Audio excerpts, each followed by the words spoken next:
Hello and welcome everyone to the Risen Esports Dominate Open quarterfinals matchup here between Team Degen and Nyation. I am so ready for this matchup. I am your play-by-play. It's Lemons, joined today by my color caster Lane Police. How are we feeling about this matchup, man? I'm ready for some quarterfinals action here today. Ready for some Risen playoffs, baby. Gotta love it. It's that playoff air we feel and love. Now, we do have the picks and bans going through pretty quickly here. So, for the blue side, for the first three bans, we had Hecarim, Morgana, and Kai'Sa taken out. So, some very, very strong meta picks right now. And on the other side, for the red bans, we did have the Jarvan, the Yasuo, and the Xayah taken off with a first pick Gragas, my man.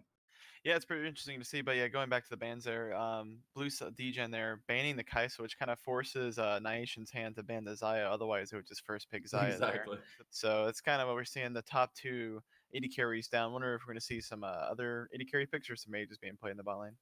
Yeah, it's going to be an interesting kind of matchup down there as well. And I honestly expect it to be a little bit heavily focused down that region. But here we do have the Caitlyn picked up first for Nyation and a very strong, stable ADC for that bot lane.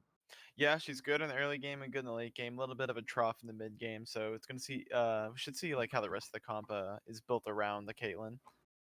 And see what kind of support's paired with her. Ooh, we do see the Galio locked in as well, which is seeing a lot more prominence recently in a very, very strong team-based pick. Just going back to you there too. Earl King is actually a Galio player a little bit. So I'm expecting that Galio to be a mid lane Galio, not a support Galio. But yeah, Ooh, that's even spicier. I like it. yeah, I've been playing him mid lane a lot too. He's very strong. You know, can get a push early around level 5. Can easily just with minion dematerializers one shot that back the caster line, and his ultimate's very high impact. And if as a mid laner, he can like roam to both side lanes really effectively and make an impact. So Exactly. Now, for the final picks of this first phase here, we did have the Aurelia and the Nautilus picked up by Degen, which we've seen the Nautilus almost every game of League of Legends I can recall for the last couple of weeks, just because of how pivotal he can be and how much utility he has with his kit. But then some more spiciness coming out. We see the Nocturne locked in. Mm-hmm. Yeah, pretty much. With the J4 taken away, you kind of want a dive buddy going in for the Galio. So Nocturne serves that purpose. You turn off the lights and follow it up with an R from Galio. Pretty effective wombo combo there. So be on the lookout for that in the mid game team fights.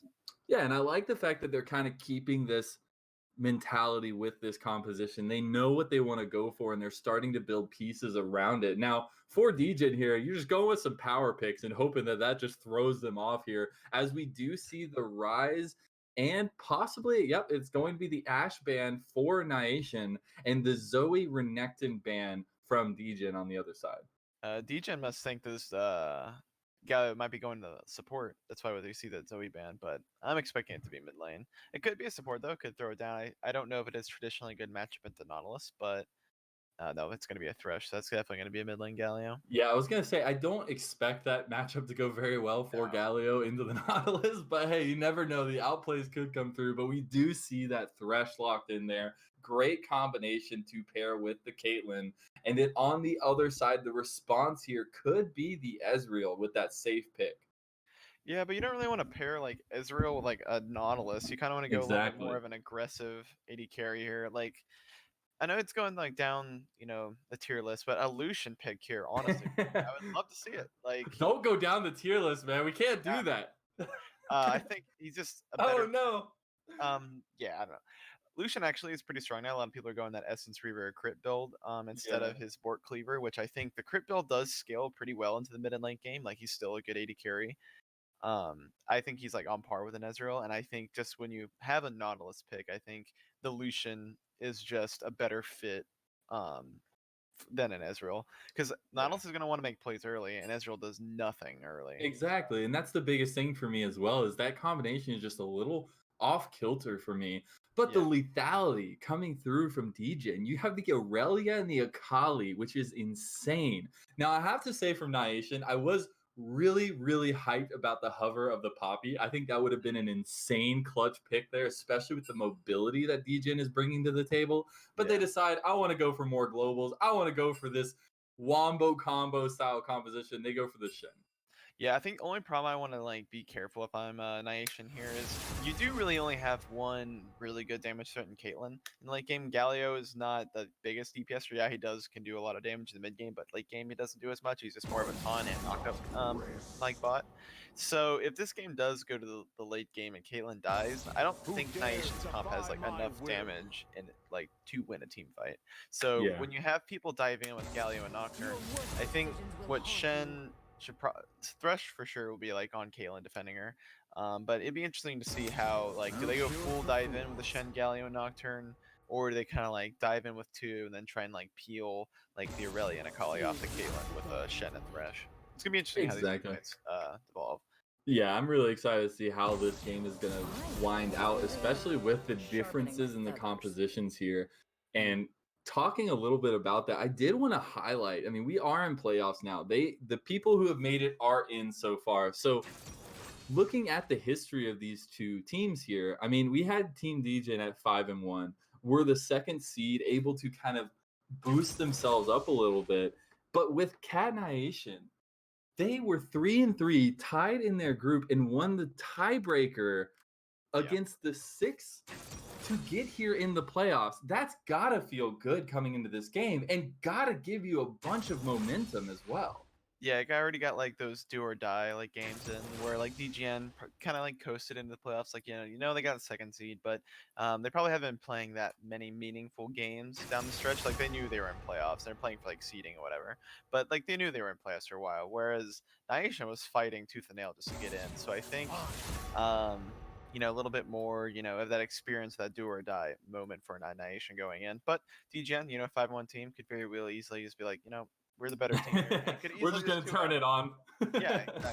So, and you can kind of see that too, like the pick and the Aurelia and the Kali, like they're looking to style this game here. Exactly. Like Now, you got Nyation picking the more team focus, like oh I'm playing Shen top, I'm here for the team, I'm playing Galio mid, like I'm here. But no, you got a Kali and Aurelia looking to styling kids. and that's just what I love about League of Legends, especially when you get to playoffs League of Legends. It's just all about who shows up on the day. Doesn't matter what the history is, doesn't matter. We've seen kings fall. And this game is going to start off the playoffs very, very well because both of these teams are looking to bring everything they've got to the table.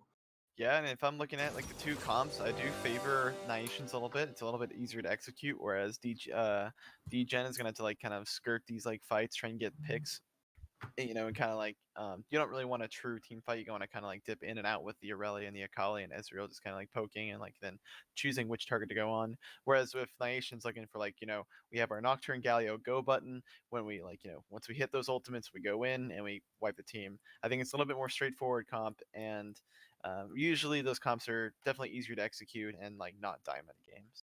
Yeah, exactly. And I agree completely. Now, the biggest wrench in the works that would be is if they can't get ahead. And Mhm. unfortunately, you fall behind against this composition on the other side for Degen. I mean, it's going to be rough, especially that you don't have a lot of damage on your team. You have the Nocturne, you have the Kaylin, probably a little bit of AP Galio, but that's not going to be the same as an Aurelia pushing down your throat, an Akali or an Ezreal who finally hit his 2-3 out in power spike. Exactly. Like if this game like goes like if it, let's just say Degen gets ahead early here, um, they're gonna be able to 1-3-1 with an Aurelia and a Kali, and then have your core Gragas, Ezreal, Nautilus in the mid lane. Like Shen's not gonna. I mean, Shen can hold off like a Tiamat, like an Titanic can like wave clear, but he's not gonna be able to stop Aurelia. And you can put Galio in the side lane, but he's not gonna be able to stop Akali if she gets ahead. So it is like those first couple Nocturne Galio ultimates are gonna have to be very impactful, um, to get them a good lead. Kind of start snowballing the game. Because if Akali gets a gold lead and Aurora Aurelia gets a gold lead, they're gonna be really hard to stop in the side lane. Exactly. And that's one of the biggest things in this game. But just super excited to see who shows up on the day, like we've talked about. But really, these compositions are going to be some showstoppers. I mean, you have this huge wombo combo coming out from Cat Nyation, which is just going to be tons of fun for me as a play-by-play caster. But then you also have these outplay mechanical, skilled, needed champions here with the Akali and the Aurelia. Now, when you're looking at this, I mean, where do you expect the focuses for each team to be around Summoner's Rift? I think primarily, Gragas for Team Degen is going to probably be getting focusing these solo laners. Like if Aurelia and Akali get ahead, like those are your win conditions. Ezreal and Nautilus are just probably down there to soak XP and play for the mid game. Like get 2 items on Ezreal, then start fighting. I don't think they want to be picking too many fights against Kayle early game. Yeah, So for if I'm sure. Gragas, I'm like I'm on red. I'm on clear my red bot side jungle on blue side. I go back, I get my Predator boots, and I Predator gank either top lane or mid lane, like one of the two, and I start snowballing my solo lanes because those are my carries. And if I'm Nocturne, I'm kind of just like I want to farm up as quickly as possible, get to 6. You can look for a skirmish. I would try to match Gragas pathing wise. It's like start on your bot side and then work up, Mhm. because Nocturne level 3 is probably one of the best. Like the best, or one of the best duelers in the game, if you can spell shield like a body slam from Gragas, and with his fear and his Q, he just gets so much like stats. Yeah. And he's really hard to beat in a 1v1. So if I'm Nocturne, I kind of like look for those, try and like shadow Gragas and just try to match any ganks early. And if Gragas isn't ganking as much, I just try to farm up to 6 and be more impactful than the Gragas after that. I like it. Well, we have it. You have heard from the man himself. We know where these junglers want to focus, and we will have to see how this game plans out as we are going to head to a small little break while we get through spectator delay. But do not go anywhere because we have Dominate Open quarterfinals here between Team Degen and Nyation. We'll see you in just a bit.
Hello and welcome back, everybody, to this wonderful matchup between Team Degen and Nyation for the Dominate Open quarterfinals. Now, for Team Degen, we have Fish on the Aurelia in the top lane. We have Gragas for Jeffrey Zhang in that jungle. Red Glow playing that Akali in the mid lane. Big DPS and Candy starting off that bot lane there with the Ezreal Nautilus. Already getting some action here, though. Yeah, I was about to cut you off doing the player rundown. I might get some level 1 action here. But on the red side for Team Nyation, we have Chamiao, I guess that's how you say your name, was playing Shen in the top lane We got Zubats everywhere playing the spooky boy Nocturne in the jungle. We got the Earl King himself playing Galio in the mid lane. Gran Torino and Catman running it down with Kate and Thresh in the bot lane. Gotta love it. I do like the aggression coming out this early. Obviously, both teams kind of weren't expecting it, just kind of pulled off at the second that everybody kind of came together. But Yeah, you can see they want to try to get something going. yeah, they're both playing hook champions. Both have good level ones. Like you got a Thresh Q, you got Nautilus Q. You can have it followed up with a Galio taunt. Oh, we got some emote spam going on in the mid lane. You gotta love it. Hey, he's got the bring it on from Yasuo. I mean, come on, you can't get triggered. Yeah. Yeah, I think actually so early on, I think Akali's gonna have the priority in this lane, gonna be able to abuse the Galio. But once Galio gets some levels and he gets that taunt, his all in could actually really just delete Akali. So being on the side of this match a couple times, Akali definitely like beats you early, and we'll have some kill pressure at 6. But around like the level 4 to 5 time, and probably a little later in the game, once you get Proto Belt on Galio, he'll have priority in this lane. Yeah, and we did kind of highlight the PowerPoints here for Team Degen, but looking at Nyation, you can see that Zubats Everywhere did start on his red side, so that leads us to believe he's going to want to affect this bottom side of the map a little bit more. So we could see some difference in jungle pathing here, completely opposite of each other. Yeah, and I think it's kind of interesting. Like I said, I was kind of expecting Nocturne to kind of shadow the Gragas just because he looked for those early duels. Yeah. But yeah, it looks like, snowballing your Caitlyn's also a great idea because like we were mentioning in the pregame, Caitlyn's really their only like, late game DPS.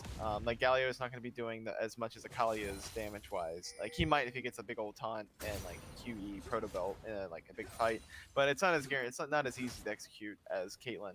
So definitely I can see why Nocturne wanting to focus more on the bot side here early.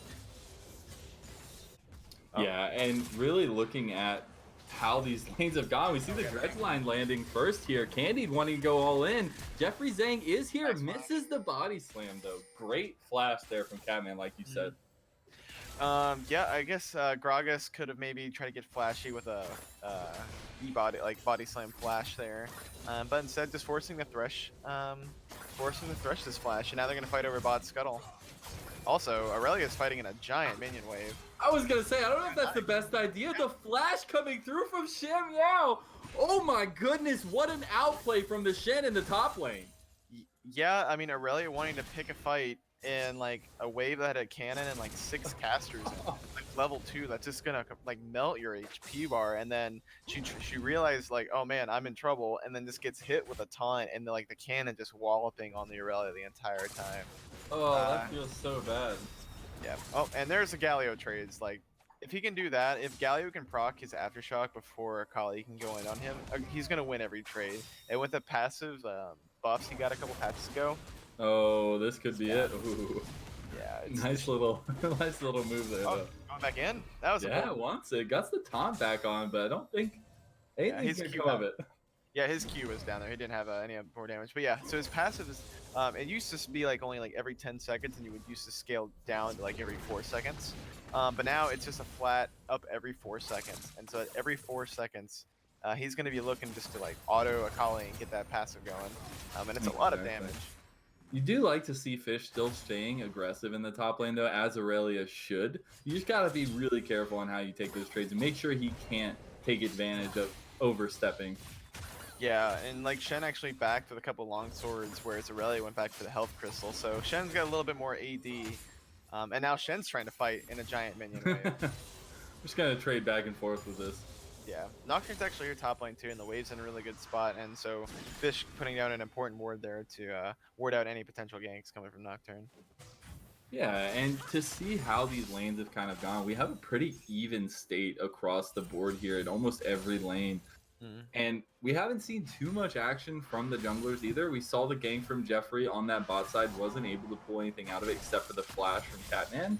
But really, like you had pointed out earlier on, Zubats Everywhere is just looking to farm up, trying to get to that level 6 mark so he really can put some damage on him, as we do see the death sentence land there. Big DPS is getting low, but the wonderful dredge line does stop Gran Torino from going any further in. Yeah, I think both these AD carries, Ezreal, Caitlyn, are both very safe. It's hard to get onto them. One thing to note here, the mid laners are level 6. Top laners should be getting there soon as well. So you could be Ooh, seeing, this is going to be a gank, though, yeah, coming in from Jeffrey. That was a beautiful dredge line. The There, flash body slam goes through, and Gran Torino is going down 2 big DPS. That's Ezreal picking up the gold. Oh. Catman is under tower, trying to take him out, does get the trade kill. He goes down himself. That's a double kill to the Ezreal, but a return kill for the side of Cat Nyation. Yeah, they really wanted that kill. A little overcommitting a little bit there, but I guess it's worth at the end. You know, Thresh getting a kill over Ezreal getting 2. It's still going to take it any day of the week. Ezreal's probably going to be able to back here with a tier and a Sheen. Yeah, it definitely has enough gold for both. Maybe even just a flat out Mermana. We'll see what he wants to build here, but yeah, you're starting to see the health bars wise too. That Galio's starting to get a little bit the better of Akali right now. But yeah, it's a great flash body slam. Coming out of Jeffrey Zhang there in the bot lane gank. And good mechanics already showing up in this match. I think we're going to have some insane team fights coming out here later in this matchup. But we do see this Galio starting to put a little bit of pressure on this mid lane. Red Glow not really able to get those trades anymore since he has gotten that extra health, as you were saying. Catman trying to get something going here in the mid lane just with a little roam, but nothing really comes of it. Yeah, and Galio is definitely, it's interesting that they picked Akali into the Galio, because I think it's traditionally known that Galio is a bit of a counter to Akali, because anytime she puts down her Shroud, Galio just holds his W, and his taunt covers the entirety of the Shroud. Yep. So it's definitely frustrating if you're the Akali in team fights. We're gonna see here. Jeffrey Zhang, he might have overstayed here. Earl King is going to get super low, but the paranoia comes through. The double taunt as well. And now it has turned completely around. That is a double going over to Cat Nyation. And what a wonderful series of team play there. Yeah, and with like the top lane pushed in as well, Shen getting a good ulti off. Shen did pick up both kills. You would kind of at least want to get those maybe onto Nocturne or Galio, but Shen's going to be able to back here. Rally does have this wave frozen. Might start pushing it out. We'll see how she approaches it. But it's also going to be, with that double kill, Mountain Drake going over. And with Caitlyn, Mountain Drake feels so good. Like, be able to siege down really anything. A little bit late there on the True Shot Barrage, but at least he tried. But yeah. So early Mountain Drake coming out for Caitlyn. It's gonna help. It's gonna help everyone if they're gonna like push in and get some turret plates. Got that double kill, and Shen just coming back to lane with Tabbies is gonna pretty much. It's got Tiamat and Tabbies. There's no way Aurelia is actually to win any more trades in this top lane. Now, I did want to talk a little bit of that fight because Earl King was so out. Like, I thought he was gone. And then the paranoia mixed with the Stand United, just the perfect combination to save his life and turn around. I mean, he waited for that taunt for it felt like minutes, but he was able to land it perfectly and just ended up in such a beautiful team play there. And in the playoffs, those are the kinds of plays you need to get yourself rolling. As we do see Jeffrey going for this top lane gank with Predator. Use the casket a little bit overzealous there, but hey, you want to try to get the kill for your Aurelia at least. Yeah. A little bit of trading here. Yeah, you just, that passive damage coming out of Galio, it's just it scales off AP, and just like the more AP he gets, the more like that one auto attack is gonna hurt. And like you said, we saw it took a quarter of Akali's health bar with just one auto, and that's up every 4 seconds. So before she gets Gunblade and where she can like actually heal that back, Galio just has such a presence on her. Like every time his passive up, every time his EW is up, like she's under the assault of being all in. Like right here. Yeah, again, going all in for these trades, able to get the Winds of War onto her as well. Now Reglo wants to go back for some trade. He says, you can't take my health bar that low without me getting some of yours back. Yeah, exactly. But Galio's got to be careful here. You know, she does have an execute, so if you're, kind of an even trade while you're both. Oh, that's so clean. Missed the flawless duet. Here comes Zubats everywhere. We do have a TP coming in from big DPS. The directed cam takes us away because of what's going on in the mid lane here, but there was still 4 members on the top side from Degen. But here in the mid lane, they are collapsing. They are going to pick up Red Bull, and that's a kill for Earl King. Yeah, Galio just does not care at all about your Shroud. He just places that taunt, and I think once you're taunted, it reveals your location, and then it's just easy to follow up. Might get collapsed upon here. Gonna get a plate here, but really good hook there by Thresh. Oh, they're definitely getting collapsed upon. Yeah, they're looking to get out here though, but the speed coming through from Jeffrey is something to keep an eye on here You'd as the hope for Caitlyn presently. to walk up and maybe like help you get out. Oh, secret agent Galio, I everybody. was gonna say it's just going for the execute like a Yeah. sly little dog. Those emotes, man, at the Yeah. beginning, you know he's feeling some type of way. Yeah, you got to feel pretty bad there because you're if you're Deem Gen because you're like, all right, we're gonna like committed our top like TP to the top lane, didn't get anything, saved our top laner because he was very much dead if Nocturne went down there if without the Ezreal TPing up. All right, then we're like, all right, we're gonna get Herald here. Well, then your mid lane dies, so you have to go and defend mid wave tower. So basically, you got a TP for really nothing out of your Ezreal, and allowed Caitlyn to free farm and get back into equal CS. Overall, just everything going right for Cat Nyation this game. Yeah, and you've got a 3-0 Shen, which isn't typically the greatest thing. I know in my solo queue nightmares, I see a 3-0 Shen and I cry myself to sleep. But in this type of game, in a more competitive situation, you don't want that gold all going to this tank, to this top laner. But honestly, with the Stand United and the amount of damage he's putting out in this early game, he's doing pretty good. I actually would argue that it's actually one of the better people to get early gold, just because that lane was under threat. Like, I mean, I've seen him just, he's like beating up Aurelia right now. Oh yeah, he's about to solo kill Fish here. Didn't want to go for the end of tower. Yeah, so like he has this extra gold, so he's actually able to duel the Aurelia. Like if he maybe didn't have those 3 kills, Aurelia would have the gold advantage, and then she'd be the one bullying him. So actually, Shen getting these early gold and early kills is actually kind of slowing down this win condition they have with the Aurelia on the top. So it's actually not too bad. That and also with the Stand United, you get to put that presence, that power anywhere on the map you want. Exactly. Yeah. Oh my god, the Galio damage. Yeah, that is just so sickening. Honestly, I'm a little happy right now. I personally, from my solo queue experiences, I hate Akali because every time you're against Akali, they get fed and just destroy the game every which way. But flawless duet does land, wants to get some trading down, but the heroic entrance comes down, gets the knock-up, and that is going to be it for Fish. Earl King picking up another kill, and that's going to be 2-1-2 on the Galio, who is winning in farm as well. Yep, I was thinking like, oh, Shen might be able to beat Aurelia here 1v1, but nah, bring down the Galio, get him a kill, get action, and he just, using these globals really well. Like Galio, you saw him. Oh, we got a Predator gank. Oh, yeah, he does. Nocturne's here though. Connect on to Gran Torino, but he realizes he needs to get out as he flashes. Chamiao is here as well. The Stand United coming through does pick up a kill there. Jeffrey going down, and the mid lane, Earl King is a beast on this Galio, just able to do so much damage to that Akali, keeping that pressure up there as well. Yeah, it's actually really kind of feels bad. Caitlyn tried to flash the body slam, but she like predicted it, but actually flashed into it. So that felt pretty bad. But had Shen, ooh, nice C by the way, Ezreal. But yeah, actually had the Shen there to give her a shield to keep her alive. And then Nocturne was also there with the paranoia. It feels really bad on your team Degen because anytime you try to make a play, you have 2 globals coming down to stop you, or potential 3 globals at one time. So exactly. It's a really tough comp to actually do anything. You really have to keep track of the cooldowns. You have to keep track of where they are on the map. Against these kind of teams, you really want to make sure you keep vision. And it happened off camera, but we did see a second mountain going down to Cat Niantic.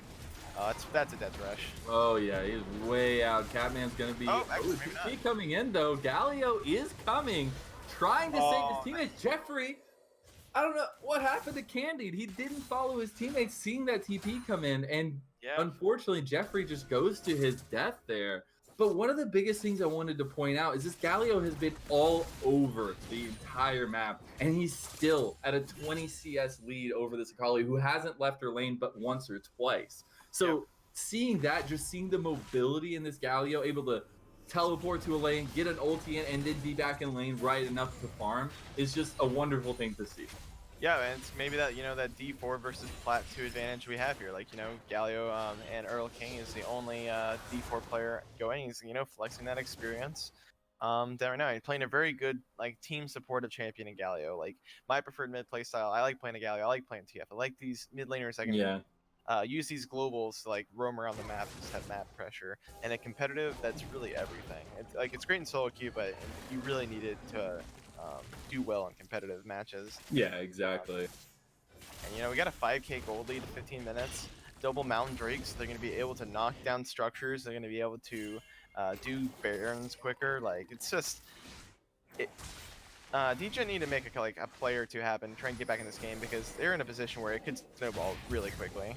Jeffrey looking to force that play here, as we do have the dredge line connect onto Zubats. He has to flash. Yeah. Casket's gonna land. Gets him out of Big DPS's nice. W, but he does fall to the Ezreal. Now we have Catman on the backside being taken down by Fish, and that is a kill over to the Aurelia. And now we have some gold being put into the pockets of these carries for Degen.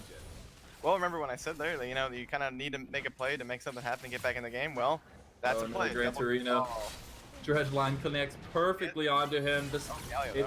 Yeah, Heroic Entrance does come down, gets the knockup, the turnaround onto Fish. He has to realize he's that far behind. He gets blown up by Gran Torino and Hurricane. And that Galio damage is, man, these Nautilus hooks. Oh, those are beautiful Nautilus hooks. We see the damage coming down on Gran Torino. The double taunt. Oh my goodness. What is this beast in the mid lane? Earl King is soloing these carries here. What an insane performance from this Galio.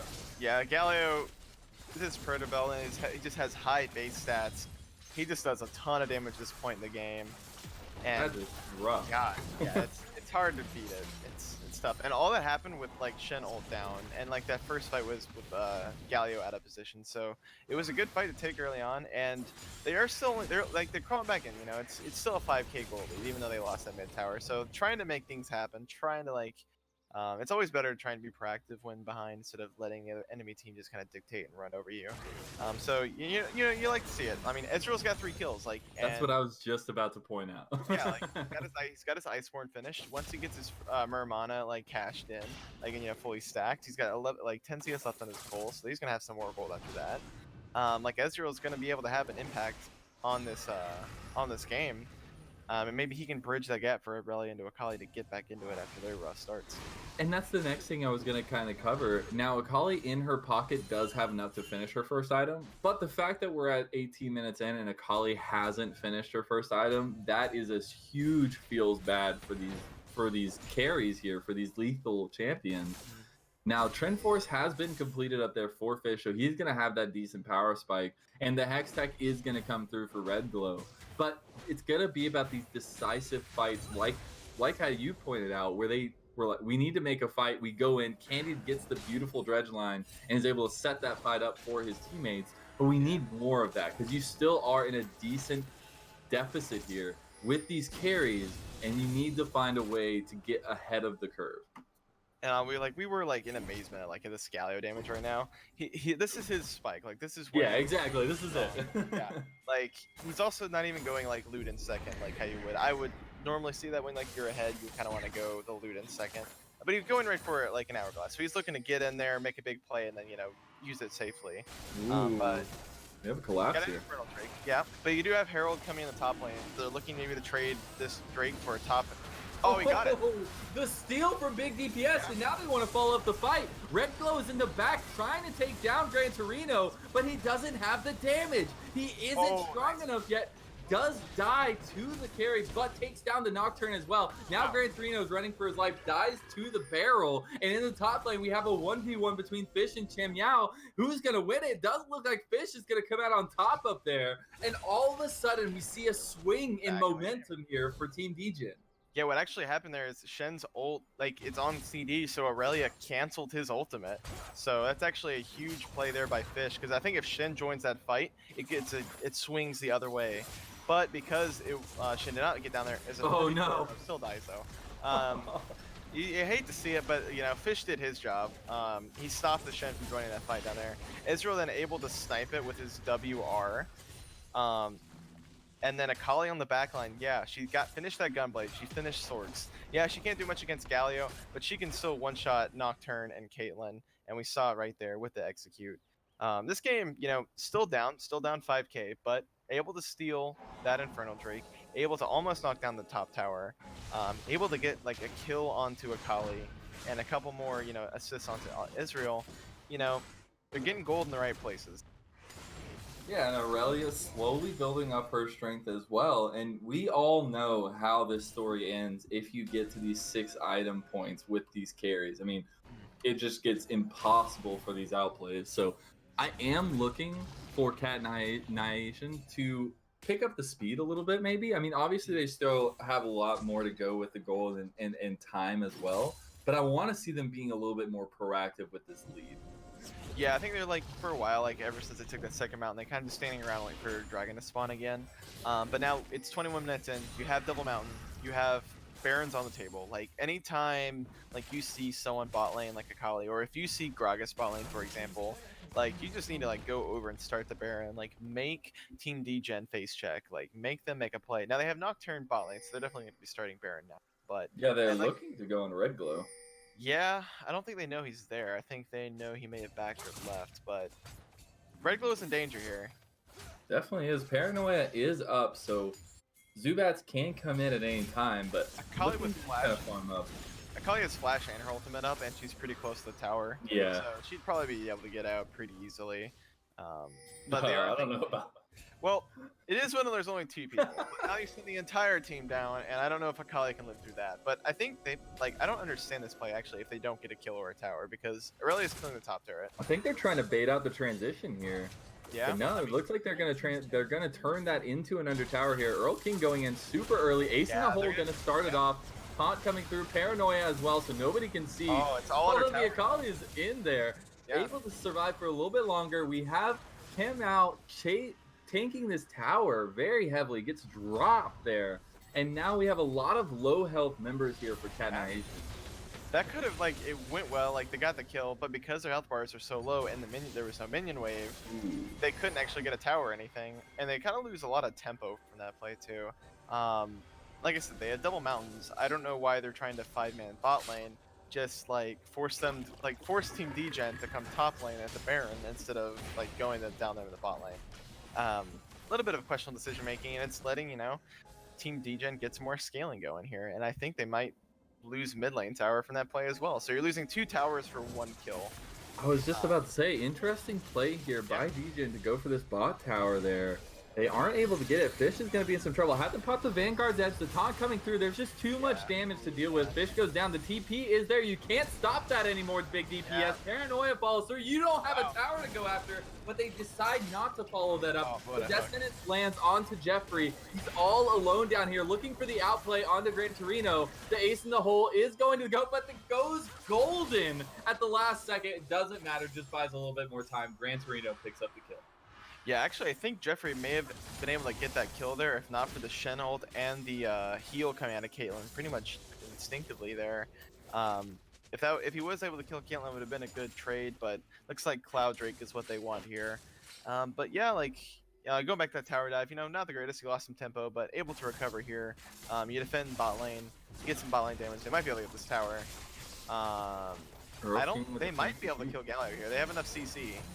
Yeah, they do. With big TPS, they're putting down the damage. Earl King's getting super low. Depth charge comes out. He goes golden. Don't get that close. The double taunt going through, though. The damage is almost there. Big DPS getting so low, but the shutdown going on to the Ezreal. Yeah, I don't know why big DPS decided to get in melee range of the Galio that still has his taunt up. That was a little bit questionable. It's the baited phase shift when you feel like you're doing really good as Ezreal. Just yes, press the buttons. Yeah, I think you kind of just want to stay at range and just Q him, WQ him as soon as he gets out of his hourglass. But able to live through it, almost got 100-0'd, but Ezreal getting more kills. He's got a Blade of the Rune King now. He's got his Finish Murmana. This Ezreal is online and ready to carry. Exactly. Hitting that 3-item power spike is going to be huge for him, and we still see, obviously, the Aurelia, the Akali lagging behind, not able to finish that 2nd item just yet, but once they are able to, I feel like that composition is going to finally come online. We might see some blood being spilled here for the side of Nyation, but so far, they've been playing this macro game pretty well. They know where the enemy team's going to be. They know where they can position and where to put this vision down. As you can see, they have vision across the map, able to see those side lanes as well as around Baron Pit. So we'll have to see how that goes. Nyation, you have double mountains. You have a 3-item Caitlyn. Do the Baron, please, for the love of God. This might be a bad play here as they go all in. Red Glove gets dropped. The casket is going to fall. Jeffrey goes down afterwards. Gran Torino's still alive. They want to try to follow this up. The Akali, or the Aurelia pops the Vanguard's edge there. Gets the double flawless but it does not matter as they come through as a team. Now you have to deal with these 3 strong members of Nyation, and they're just chasing you down. The carry and the support go down for the side of Nyation, but they turn around that fight for a 4-for-2. Yeah, this is like 3-item Caitlyn that just like 2-shot Akali there basically with a headshot crit. Like, oh man. Aurelia very lucky to get that return kill on, get that kill onto the Caitlyn. And we see like here without Caitlyn, like Ezreal is very safe. Like you see these 3 very tanky members. Nocturne might die here to tap. Yeah, he might die here. Ezreal's ulti will be back up in like 10 seconds. Oh no, he died to the faster here. Died to the Baron. Now Earl King's gonna go down. They have overextended here, and they're both gonna go down. Shanhuao trying to get something back, but the shutdown going over, and they want to clear this vision, possibly start up the Baron because they know that their enemy has huge death timers on themselves. Well, they also don't have a tank, and this is also a 3-item Caitlyn. If she gets some autos in here, my goodness. Yeah, you gotta be very careful. This is a very risky play. I feel like I'm having deja vu. Yeah, this is literally like you just saw the other team do it. And remember, we got global, so as soon as Shen is up, he's gonna ult in. All 5 members here. Galio's got TP, so he's gonna be TPing in as soon as this goes. Like, alright, they're able to secure it. And Nautilus ult there.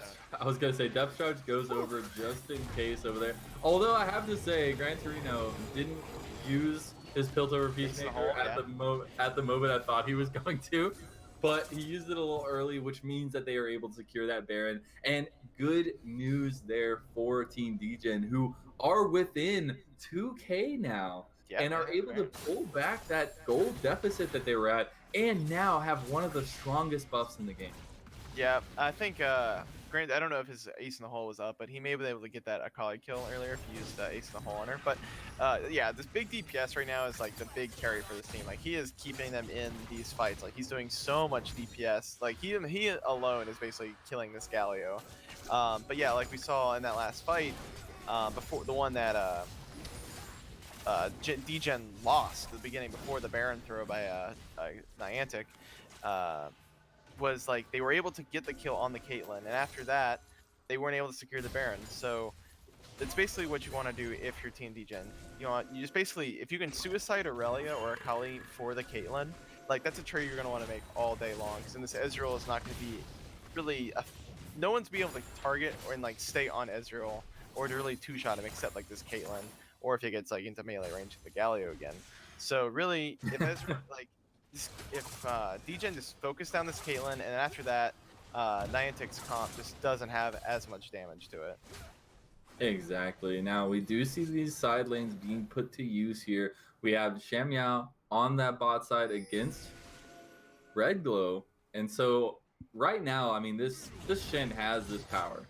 He is able to provide that safety for his team, so that's why you see him in the side lane. Now for Red Glow, you got to be careful that you don't lose to this Shen. I mean, obviously you've got Baron. You're able to start pushing in the side. You want to take this outer tower because it's just been mocking you. And we do see all 5 members coming down here for Team Degen. This is going down. Or it should be. Yeah, don't dive. Just get the tower. I was gonna say they look like they want to do it. Oh no, that's a big Galio.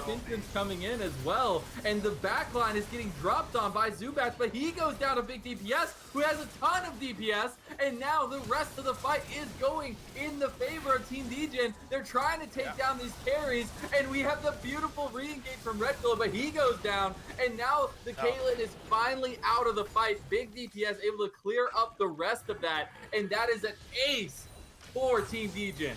I don't think they can end, but this is definitely probably going to be an inhibitor. And like, yeah, big DPS, untouched that entire fight, just free shoot, like just shooting off those mystic shots, landing them all, using his Blade of the Rune King just to like melt the tanky health bars coming out from Niantic, my Nyation. Is that going to be an inhib? Yeah, it should be an inhib. Nocturne's up in 2. Actually, might just be a tower. Yeah, I think tower's safe. Yeah. But yeah, actually a pretty well executed fight on both sides. Like you got the full wombo combo there coming out from the Galio, Nocturne, and Shen. But Aurelia was actually able to kind of get on. Aurelia and Akali were able to kind of keep zoning Caitlyn out of these fights, and Israel was able to melt the health bars that these tanks like a Galio and Thresh a lot quicker than Caitlyn was able to kill the Aurelia or Akali. Actually, we didn't see that fight though. That Akali didn't even have death cap. Now she has a completed death cap plus a Fiendish Codex, so we're gonna even see Akali doing even more damage. We're getting a death stance almost completed by Aurelia. So like, you know, these last couple item breakpoints are starting to come across. This Aurelia and Akali are just going to be able to get more and more threat on this backline. And, you know, Caitlyn, I think, probably working towards either a Bloodthirst or a GA here. Oh, it is completed GA. So yeah, actually, I don't know if I like the GA as much. I think Ezreal might be too. better. Yeah, I think if you have a GA, if your GA is getting procced, if you're Caitlyn, you're probably losing the fight anyway, and then you're just gonna die once you get out of stasis. So I think a Bloodthirster would have been the better pick, just to, like, be able to heal up in the middle of a fight. So one of the biggest things I wanted to point out here, that we've gotten to this point, we see these items starting to come through 14 Degen, but the CS leads have grown for them. All this time for Cat Nyation coming together, using this team play, using these wombo combos, not getting the farm in the side lanes. You see a 30 CS lead here for Fish, who was losing so badly in the top lane. And then as well, in the mid lane, Red Glow up on CS about 30 as well. So that's just insane to me. And now we see why they're starting to come back into this game, why they took in the gold lead, and how they're able to take these fights. Yeah, I think the biggest thing was that Galio and Shen have been kind of roaming around for picks in teamfight, and you know, Akali and Aurelia have been on side wave duty. You know, just always having these lanes pushed in their favor and getting those CS. They're not losing those CS to side lanes, whereas you know, Cat has been, like, you know, kind of roaming around Group this 5, like using their, you know, they were strong as a Group 5, you know, looking for play for all their ultimates. So yeah, I think just this makes sense. You know, Degen has the better side lane champions in Aurelia and Akali, and I think they're able to push those out a lot safer than and a lot more effectively than a Galio or a Shen. Yeah, exactly. And now we do see the resets coming through here. Baron buff being over with now, meaning that we have another Baron coming right around the corner. Yeah, and something to note here too, Caitlyn went and bought a stopwatch, so she has actually double stasis. So she's actually very safe right now. Interesting choice of using your money, though. Yeah, I think they realize, like, this Baron is probably going to decide the game. Like, if Degen gets it, they just go through bot lane and end the game.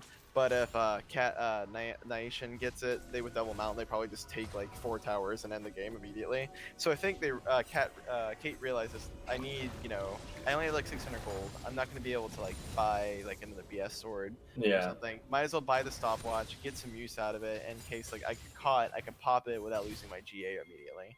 So actually like it. You know, we'll see here in the next few minutes. If it doesn't get used, you might just sell it for, you know, a next item. I don't expect the Zonia's coming out of Caitlyn anytime soon. As we do have 3 teleports up for the side of Team Degen and 2 for the side of Cat Nyation, it begs the question where we're going to see this next big fight. Obviously, we want to see it around Baron because this is the next big objective here. But we see they're being very, very careful on how they choose their pathing. Yeah, Degen's got to be very careful. Like, I don't think they want to start this Baron just because of all the ultis. Like, if you get stuck in a Baron pit with a Galio down, like, you're just going to lose all your health bars. So I think they're... I think the call of, like, maybe keeping Akali bot lane and keep pushing that in, maybe threatening inhibitor, because I think Akali does win the 1v1 against Shen, would have maybe been the better call. But, you know, grouping as 5-round Baron is very dangerous if you're Team Degen. I think it's what you want to do if you're Nyation, Cat Nyation. Like, you have the double mountain, like, you have the better siege with, like, the Caitlyn. Yeah. But I don't think they don't have the wave control to, like, be doing that. But also, it's starting in 45 seconds, so exactly. that's right. Well, it'd be interesting to see if, like, one team goes to the Baron and they kind of handshake, like, one gets at Baron, one gets Elder, or if we're gonna see a fight over Elder. I'm expecting a fight over Elder, honestly. Yeah. The one thing I was gonna say is I don't think that Cat Nyation want to get caught on the other side of Baron. Like, because they have these wombo combo ultimates. If they're coming in from 3 different directions, you're not going to be able to stop that. So they want to make sure they can get them corralled into one area, and I definitely think that's going to be it here. As we see that Zubats has to flash, doesn't take the lantern, gets the Shen ultimate on him. All of them being used here. Baroque entrance as well. GA being popped. Vanguard's edge coming out. He dies as well, coming out of the GA, and this could be it. This could be Team Degen taking these fights. We see Red Glow onto Catman. The rest is all in line here. The top landing there onto Candy. He goes down, and we see Red Glow having to use that perfect execution to get out of there. Yeah, a little bit, maybe committing a little too much to the fight. You're not going to be able to get through 4 champions, hit this Caitlyn, and Caitlyn's just melting health bars. But with a jungler dead, I would expect them to do Elder, but they're not going to do... Okay, Akali's got TP. She's probably just going to TP back. I don't know. We do see Nyation pushing down this mid lane here. You have a dead jungler. Like, do Elder. Come on. Exactly. We do see the 2nd tier tower fall in that mid lane to the Caitlyn, and just farming up that wave as well. Both objectives still sitting pretty on the map. Both junglers were in a bit of trouble. We do see Jeffrey having to go back to reset here, and now that Zubat Everywhere is on the map, we'll have to see where they want to put this focus, because that fight was a little bit crazy. Yeah, and I think like you got the pick. You got like all the global ultimates out of Nocturne. You get that kill. I don't think there's like you should overcommit and then run into a choke point against a Galio. I think you just back up and get Elder at that point. Like it's a 5v4. They have no impactful cooldowns and they have no jungler. Like just take the Elder. Don't need to go running for kills. Vanguard's edge onto Gran Torino all by himself. Are these items he bought gonna be worth it? Stopwatch does get popped. Earl King is there to try to dissuade them off of the dragon. Zubat's Everywhere is super low. Paranoia coming in. He gets dunked there. Jeffrey is able to secure that Elder Dragon there as well. A huge, huge objective going over to Team Degen. One thing to mention here, only the stopwatch got broke by Kate there. The directed Kama took us away, but the GA still is intact there. So, but they're just going to turn this right into a Baron. Yeah, there's a dead jungler. They have Elder. You have to give this up. If you're a Nyation here, you just kind of just push out your sideways and prepare. But you know, again, no really true tank coming out from Team Degen here, so you could maybe contest with a Galio ultimate.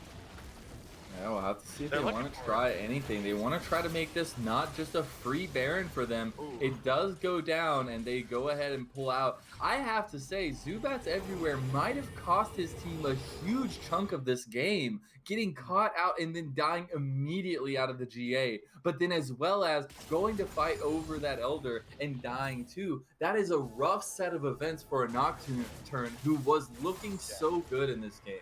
Yeah, I think as a jungler, you never really want to do things like you always want to like, oh, I can get this. But I think you have to have the wherewithal to understand this Elder is probably gone. My team isn't anywhere to pull up. If I die here, that's also a Baron.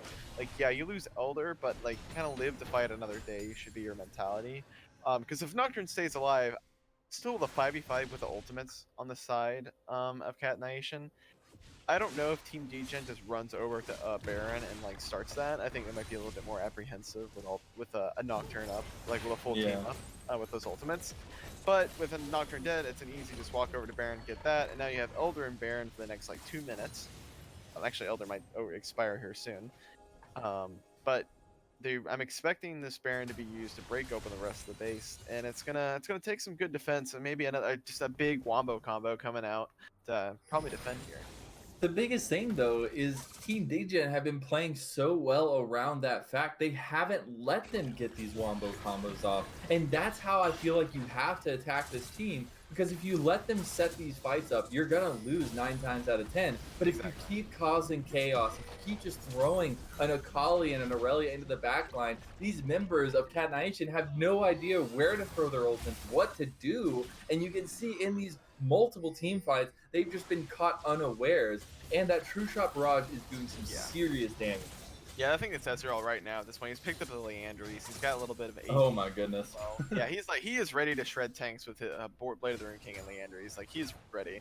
But yeah, I think really he's been big DPS has been the big MVP of this game so far. Because, you know, there was a point where, where Akali and Aurelia weren't doing anything impactful, but he was able to, like, be that damage dealer to keep his team in some of these fights. And now Akali's on full online. Aurelia's score isn't great, but her items, like, she's fully Ooh. online as well. Ooh. That damage from the Caitlyn, if that death sentence would have landed, Yeah, I that mean, would have been a good follow-up. it's a 100% crit Caitlyn, full item Caitlyn, so it's also nothing to snooze at, as well. Ooh, Oh, here we Paranoia go. coming in. They want to go all in. They see low health members. The grand entrance does come through, or heroic entrance rather. Yeah. But on the bot side of the map, you have to be careful because they're taking your inhibs.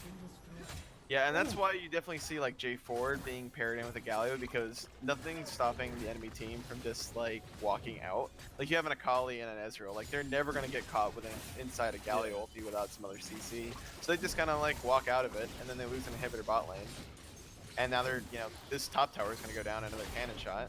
Well, and the thing is, you can't deal with this Aurelia in the side lane. She's just too much to handle here. Gran Torino is going to get caught as well, but is able to get out. Fish just making some fancy moves through the rest of the team here. Is probably going to go down to the duo there as well. And now we see the follow-up trying to be made here by the rest of Nyation on the top side. But again, like you said, they're too mobile. Ooh, I don't know about that flash there too bad. But like you said, they are too mobile. They can just get in and get out. What we did see there, though, was Aurelia, like a Galio was helping zone Aurelia off the Caitlyn. If no one is actually hitting this Caitlyn, she's just going to melt the HP bars of Team Degen really easily. So they're able to defend at least one inhibitor. It's, you know, having all three down is basically a death sentence at this point in the game. So able to keep one up is pretty big. But yeah, this is still a full item Caitlyn. She's a lot of damage. If she isn't taken out of a fight immediately, she's gonna she's gonna melt the HP bars of Team Degen. So it's very interesting, like watching these team fights, because it's two very different styles happening here. Did you just see what Gragas picked up? He picked up a rabbit on death cap here. He's looking to get the kills. This is a full AP Gragas. He said, "I don't care about my laners. I'm gonna kill him." Yeah, I think maybe he was like 1-5 at one point. He's like, man, guys, I'm like running it down right now. But yeah, he's feeling himself at 7-7. You know, he's like, all right, I'm like gonna carry right now, guys. It's gonna be interesting to see his damage bars at the end of the game compared to like a Collier.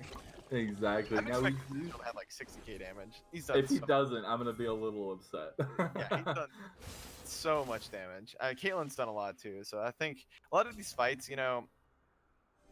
Oh, Predator. Catch him unawares here. It's kind of like old school. Like both teams have like 2 or 3 like, you know, big meat guys, and you have like your 80 carries in the back, just, you know, fighting front to back team fights. It's kind of old school League of Legends, and it's kind of just interesting to see it back. You know, it's not these like skirmishes where, you know, the fight's over in 2 seconds. Like these fights are starting and going on for like 20-30 seconds. That's the deck, Holly. Ooh, Red Glow is gonna be caught out here. The rest of Nyation. But he gets out. The taunt going down. That shutdown. Oh my goodness. Earl King able to put down the damage. And that is the jungler gone for Team Degen. And an Elder Dragon sitting right for the picking. Yeah, this will be, if they're able to pick it up, will only be there first. So it won't be the big, you know, double Elder buff. But yeah, Kali getting caught there, and the full AP Gragas, man. Maybe if he had a defensive item instead of Death Cap, maybe he doesn't die immediately here. But that's also smashed by that Galio. It's a death cap Galio. If we could just get a clip of that, I just want to roll that back over and just see the double hand smash from Galio just wiping out the big old Gragas. Yeah, I mean, yeah, and now with Baron spawning too, like now we're seeing like, you know, Team Degen was able to pick up the Baron. Now we're gonna see Elder Baron coming out from Nyation. Yeah. And that's what does it. Like we were saying, it's going to just be about getting one of those lethal champions out of there. And if that means getting the Gragas out of there, then that is perfectly fine for Nyation, who are able to pick up the double buff here of the Baron and their first Elder Dragon. Yeah. We'll have to see if they're going to be able to use it very well here, as they are pushed into their base pretty heavily. Yeah, but they might be able to use it better in theory than Team Gen, just because they have the Mountain Elders. So now they would like melt the tower if they even just get close. She just to it. 3-shot that red buff.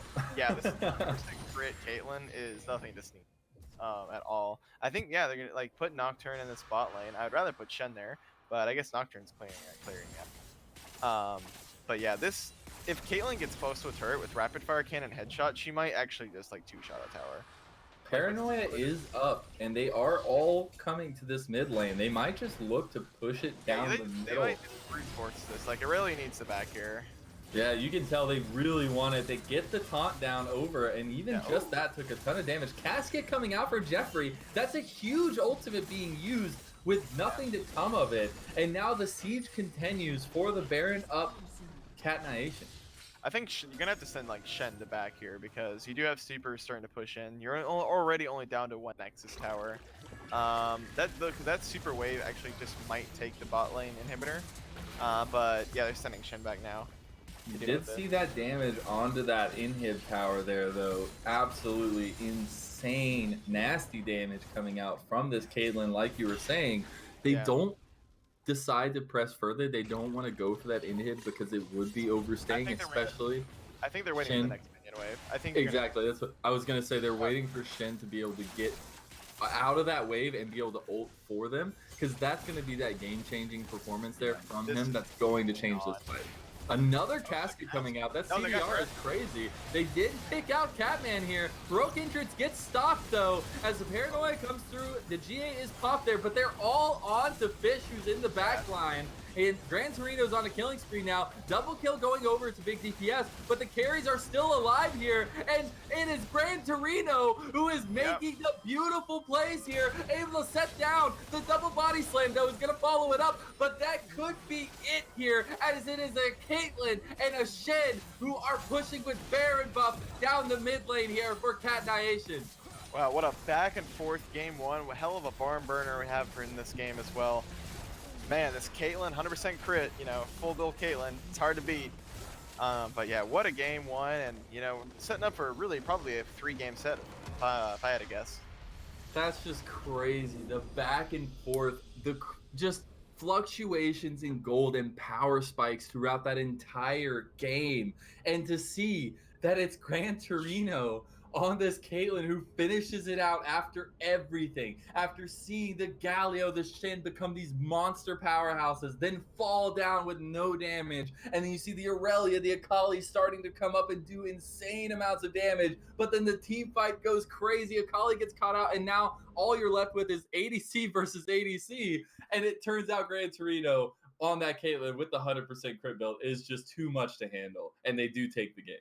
Yeah, I feel bad. Like DPS, his only death was that last one, and he was trying so hard to win these fights for him. But when it comes at the end there, you know, Aurelia and Akali couldn't get onto Caitlyn to finish her off, and then she was two-shotting and like just melting everyone, and everyone's health bars at the end there.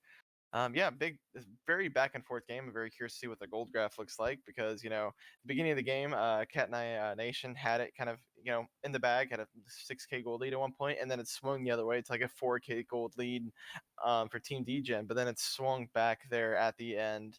That one fight at Elder where Gragas got caught out. Questionable to see, you know, the full AP build. You know, if he was maybe a little tankier, wouldn't have gotten a one shot by the Galio. And then maybe we're talking about another game. But yeah, a lot of swings in the series, this game, a lot of back and forth.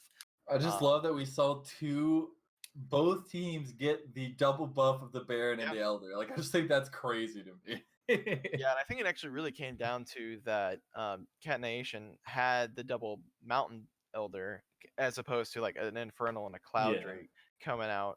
I think if Team Degen had the two mountains, they probably would have ended the game instead of getting only two inhibitors. When they had it. So I think it's kind of it makes you like realize like, you know, how important those early game dragons are to secure, just because you don't know how it's going to play into the end game, you know, if you get elder buffs and stuff like that. But yeah, hopefully we get a great series. This, you know, losing games like this though can, you know, you could go full mental boom. We could be looking at an easy 2-0, or we just could be in store for another back and forth game too. It's gonna be exciting to see which one we get. It definitely is. And I am honestly hoping for some great League of Legends here for these games, and honestly hoping for this 3-0 or this 3-game series after this crazy first game. But before we get into game two, we are going to have to take a small little break to get everything ready for you all in the community. So don't go anywhere. Go grab a drink, go grab some snacks, because we are ready for game two of the Dominate Open quarterfinals with Team Degen against Cat Nyation.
Hello and welcome back, everyone, to the Dominate Open quarterfinals matchup between Team Degen and Cat Nyation.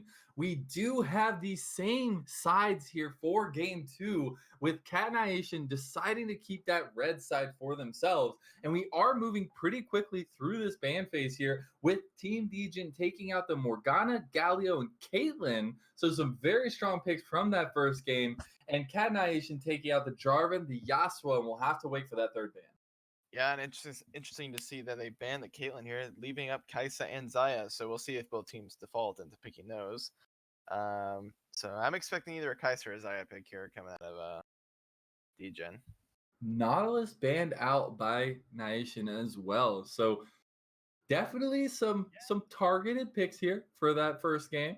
Yeah, I But think with the Nautilus ban, it kind of forces Degen to go with the Zaya instead of, because without the Kaisa Nautilus bot lane, it kind of hinders them a little bit. we see the response here. Yeah. So Zaya picked up first from Degen. And then we see the Kaisa Thresh almost insta lock there for Cat Nyation. Yeah, I mean, one team locks in Zaya, you kind of had to lock in Kaisa. And then Thresh is there to counter, like, all right, you want to play Rakan? Here it is. Like, play it. Now Now they we don't do necessarily have to see pick Rakan, but we'll see what happens. we do see the Rise picked up here, which honestly, I mean, has just been putting out so much late game power if you can get to that point. Now we see the Aurelia picked up again also by Degen. So instead of the Akali this time, we see that mage in the mid. Yeah, and I think that's definitely something to keep our eye out too. Like Fish's champion pool is almost exclusively Yasuo and Aurelia. There's not much behind it. So I think if Yasuo's banned out, and if they don't pick Aurelia in the first phase, it's gonna get banned in the second. So basically, kind of forced to be always pick it in their first round. Lane police! We just got the Hecarim! I love it! My hands down favorite champion in League of Legends. Gotta love the horsey man. Yeah, he's my jungle main. Like, Yep, me too.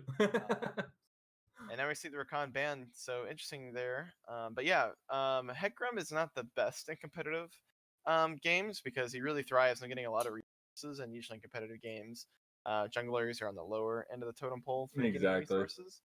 So it's going to be interesting to see, will we see a full warrior to Triforce build, or are we going to see kind of a Triforce rush into a Cinderhole? It's going to be interesting to see. I'm excited. I always love seeing the pony on the Rift.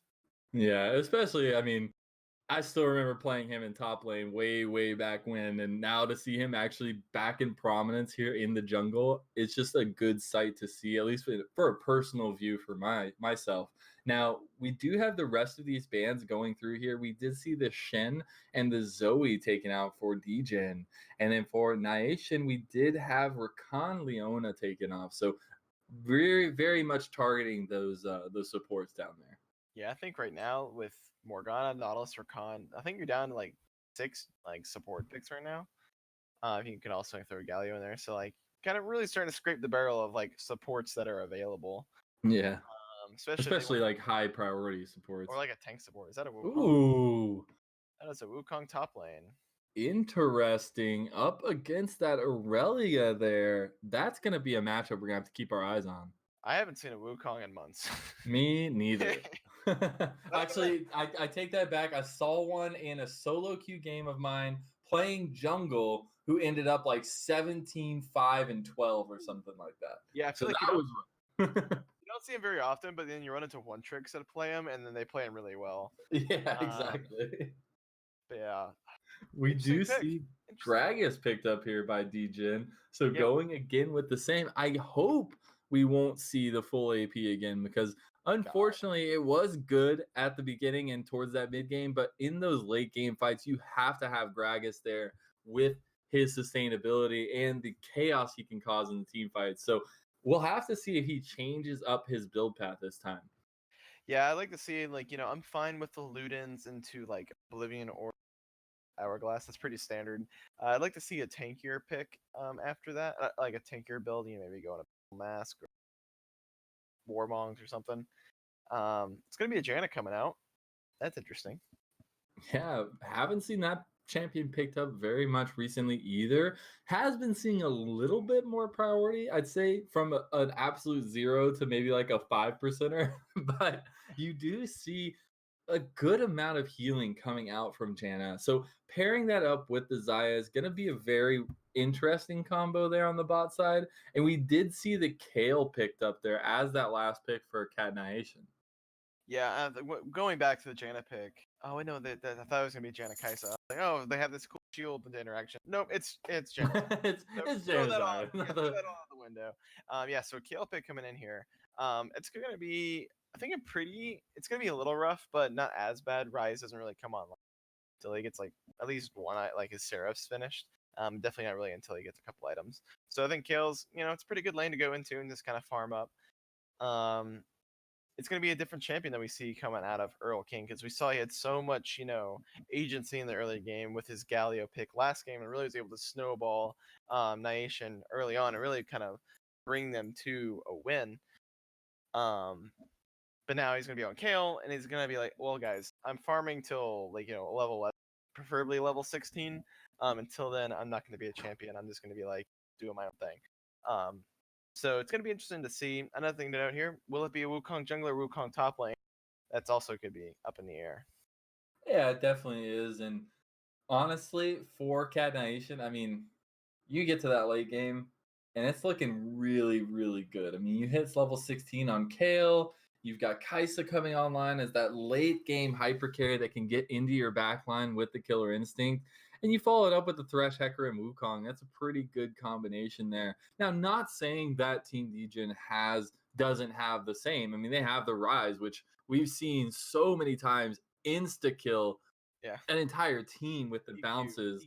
EQ. Exactly. And just becomes a machine gun. So that's gonna be an interesting late game there for both teams. But honestly, you've got to be very careful against this Kale. Yeah, right now they've put it in the top lane. I wonder if it will get switched out here before Champ Select ends. But yeah, so one thing to note though, go back to the Rise. Um, it's pretty good gank early on for Gragas. He can go in there early with the Predator boots. Rise could root into body slam. Pretty easy, guaranteed kill after that, especially if it is like a Kale mid. It's gonna be pretty squishy target to focus down there. But kind of like the same game plan coming out of Team Degen this game as last game. They still have two good solo laners that they're going to be wanting to split the map and then use TPs and like realm warps to be split pushing and then kind of like pick off people. You have Isaiah and Janna that pretty much just kind of absorb pressure again the bot lane and kind of just farm up until late.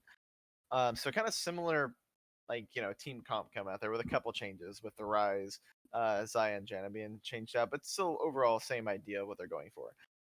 Completely kind of different team comp coming out of the other side for Cat Nyation. It's still a team fight comp. You got the Hecarim and Wukong, great team fight ultimates. Kaisa can always get in there with the Wukong and the Hecarim as well. Thresh, not a bad team fighter himself. Can throw it down the box, hooks, flays. And then Kale, when she gets to late game power spike, will just melt everyone. So not as much of a global presence, but still a good team fight comp. So we're kind of seeing like the same idea of team Degen, wanting to split the map, kind of split push, get objectives that way. They didn't exactly do that as much in the previous game. And then Cat Nation able to close out the game with good team fighting, picks another good team fight comp, and another good mid late game carry in Kaisa. So we saw this back and forth last game, and we're gonna see how this plays out this game. It is a mid Wukong, by the way. Not It it's going to be a is. top lane Kale, so that's something to talk about. I've never seen a Wukong Rise matchup, so I have no idea. This must be this must be like a pocket pick, like counter they've had for a while. So. Now, we did have Gran Torino in the chat yelling out Earl Kong. So Oh, you Earl never Kong. know how this is going to go. Earl King playing that Wukong is most likely going to be pretty proficient on that champion with what we've seen so far from him. One thing I really wanted to point out from that last game was Jeffrey Zhang's build. He did go for that full AP Gragas.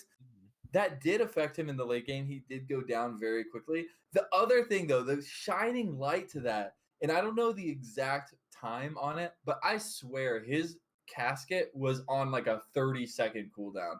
I Yeah. could have sworn I saw him use it in 2 back-to-back team fights immediately after each other. And after that, I mean, having the Predator up all the time, having all these abilities up for him, it can provide a ton in these team fights. It's just not going to provide the same tankiness that we're used to. And now, if he goes that straight AP, they have no tanks. So we'll have to see how that build is going to change.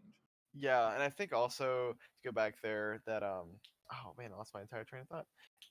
Yeah. So AP Gragas it could 100 to 0 a Kale or a Kaiser or a Wukong. But I think really throughout the majority of that game, Jeffrey Zhang's casks were not very good. I think if I recall, they were mostly always sending people away. Like I know there was one fight he almost saved a champion, and Ezreal had to like flash E to even get close enough to secure the kill. So I need some better flask play. Cask, ultimates coming out of Gragas. His Yeah. flash body slams are really good, but I just need to kind of clean up those ultimates a little bit and don't go full AP. Maybe just hold off on that Rabadon just a little bit. Go to the tanky, because like you have all that high CDR. It doesn't matter if you're getting like you're using it one, Yeah. dying. And if you could survive, maybe you could even get 2 ultimates into one fight. I mean, or who even knows? just get a second rotation of spells off. Yeah, Like or anything. yeah, if you're full AP and only using your spells one time, it's a waste of gold. For sure. Unless you're one-shotting someone, but he wasn't. So Exactly. Now, with that, that is going to be everything until we get into this game. We are going to bring it to a small spectator delay here to get everything caught up, but do not go anywhere because we have Team Degen and Team Cat Nyation going against each other for this Dominate Open quarterfinals. And we'll be right back.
Welcome back, everyone, for the Dominate Open quarterfinals here. We have Team Degen against Cat Nyation, and for Team Degen, we do have Fish on the Aurelia in the top lane, Jeffrey Zhang running up that Gragas again in the jungle, Red Glow pulling out the Rise, and Big DPS and Candied pulling out the Zaya and the Janna in the bot lane. And we got Cat Nyation here on the red side. We got Shamao on kill duty this game, not playing tank, he's playing carries. We got Zubats everywhere on the Hecarim jungle. We got Earl Kong playing the Wukong mid lane. And you got Gran Torino and Catman running it down with the Kaisen Thresh. Also, something to note, that is a Fervor Kale top and also a Wukong mid. So much to talk about in this early game. It really is. We're gonna have to see how these matchups line up because honestly, I can't say that. I mean, the Kale and the Aurelia a little bit more often, but I don't think I've ever casted a Wukong mid. Yeah, I think Wukong mid is definitely, it's a new one. I guess it must be this, kind of like pocket pick coming out for Earl King, and he must like this Rise matchup to be able to pull it out. I'm kind of worried about like this Kale in top lane. I feel like Aurelia is just gonna run her over. It's a little different than like Shen, who can like kind of go toe to toe with her early. No, this Aurelia is gonna run this Kale over like pre-6 and even at 6 really. Yeah. So it's good that top lane is gonna need a lot of attention for Shamao, and kind of interesting to see. He was on tank duty in the Shen last game. Now he's on carry Kale duty. Kind of a little bit of a difference there. And I have to say, I like the lethal tempo. I mean, that's a weird rune choice. Usually you see the Klepto, but interesting to see the lethal tempo nonetheless. Now, I did want to clear up a little bit of information. We did have some questions in the chat. It is one game in favor of Cat Nyation here going into game 2. It is a best of 3 series. So if Cat Nyation are able to pull this out, they can seal this quarterfinals for themselves. And very, very aggressive trades in the top lane so far. Yep, and that's just how it's gonna be all day up there until level 6, and then even then it gets not that much better. But usually Fish is feeling a lot better. Yeah, I mean, I think Fish is much happy playing into this matchup than a Shen matchup. This might be a kill.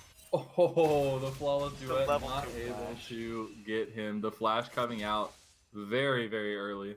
And this Wukong always going in with the EQ auto as soon as his electrocute is up, and then just trading that on Rise here. Jeez, every time.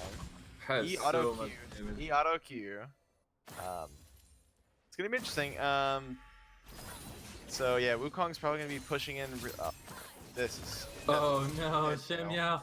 Yep, First blood. clean. Oh my goodness, first blood going over to Fish for Team Degen, starting out this game on the right note. Yeah, as much as I like the spicy, Wukong mid, opting to put Kale into a very volatile matchup against Aurelia instead of a kind of a farmy, it's a farm lane and a Rise, it's kind of questionable. And if Wukong doesn't snowball this mid lane really hard, I think it's gonna come back to bite them in the by the end of this game. But we'll see how it goes. This wave is kind of frozen under Kale's turret. And she is farming still fine. It is a first blood over to Aurelia, but it could be worse. It could be pushing out. Exactly. And now with this, I mean, you have to kind of question the lane assignments here, as you were saying, and wondering if they're going to do a switch up at all, because it does look like it's going to be so heavily favored in Fish's side up there in the top lane. You've got to find something to give up there, because although Kale can be super strong, if she's getting smashed on, she's not going to be able to do anything. Yeah, that's basically going to happen every time she approaches the minion wave. Oh. Yeah, like anytime she gets close, it's just going to... And she's already TP'd back to lane last time. Like, but she has to back, otherwise she's just going to get dove by Gragas. Like, it's a really bad situation to be in, and I think it's going to put a lot of pressure on Earl King to make something happen. He needs to get a lead, and then he needs to like use that lead and transfer to other lanes. Exactly. We'll have to see if his Wukong performance is going to be up to par. But we do see the reset coming through from Zubats Everywhere, who's on his way with Shamyao onto the top lane, trying to find something for him. Is going to find a Gragas waiting for him, though. Predator is popped. Ton of damage being put down onto Zubats. They do get out, though. Yeah, and I think you got to be careful though here if you're Nyation. Like Rise is getting. Oh, is that dead Oh, Hecarim? Zubats. Oh, Oh, Zubats gets taken down by Fish, and Fish oh, is going to go down to the tower. Zubats everywhere picking up the return kill there. he's actually really lucky that didn't go over to Kale, because that actually would have kind of getting Kale a little bit back in the game, getting that shut down. But going directly over to Hecarim does benefit. You know, it's fine for that kill. A little aggressive. Oh, Kai'Sa. Yep. Yeah, a ton of damage onto Gran Torino. Not that safe Caitlyn pick that we saw last game, and has to get up in your face a little bit. He's trying to take that aggressive back, though. Candy doesn't want to let him. And in the mid lane, Earl King is getting very low. Has hit that level 6 mark, though, and might be looking to try and turn this around, but Red Glow is at full health. Yeah, but he doesn't have much mana, so he honestly, if Earl King went in here, I don't think Rise has the damage. Could look at a flash ult here, especially with Hecarim around. This should be an easy gank and probably a kill mid lane. Yep, it looks like they're going to collapse here. As on the bot lane, oh my goodness, big DPS takes down Gran Torino, and we have, unfortunately, Red Glow goes down in the mid lane. Candied being picked up by Catman as well. That is 2 kills for 1 for the side of Cat Nyation. I mean, it's back-to-back games though where Catman's gotten a return kill bot lane with this Thresh. That's always fun to see. But yeah, that's good execution mid lane. Ooh, Vanguard does misses. Fish has no ultimate here. It's a 2v1. Gets the double flawless duet. Turns it around on the Shamia, but he gets it as well. Gets a ton of health from the Triumph. Fish is running away, is able to pull that out.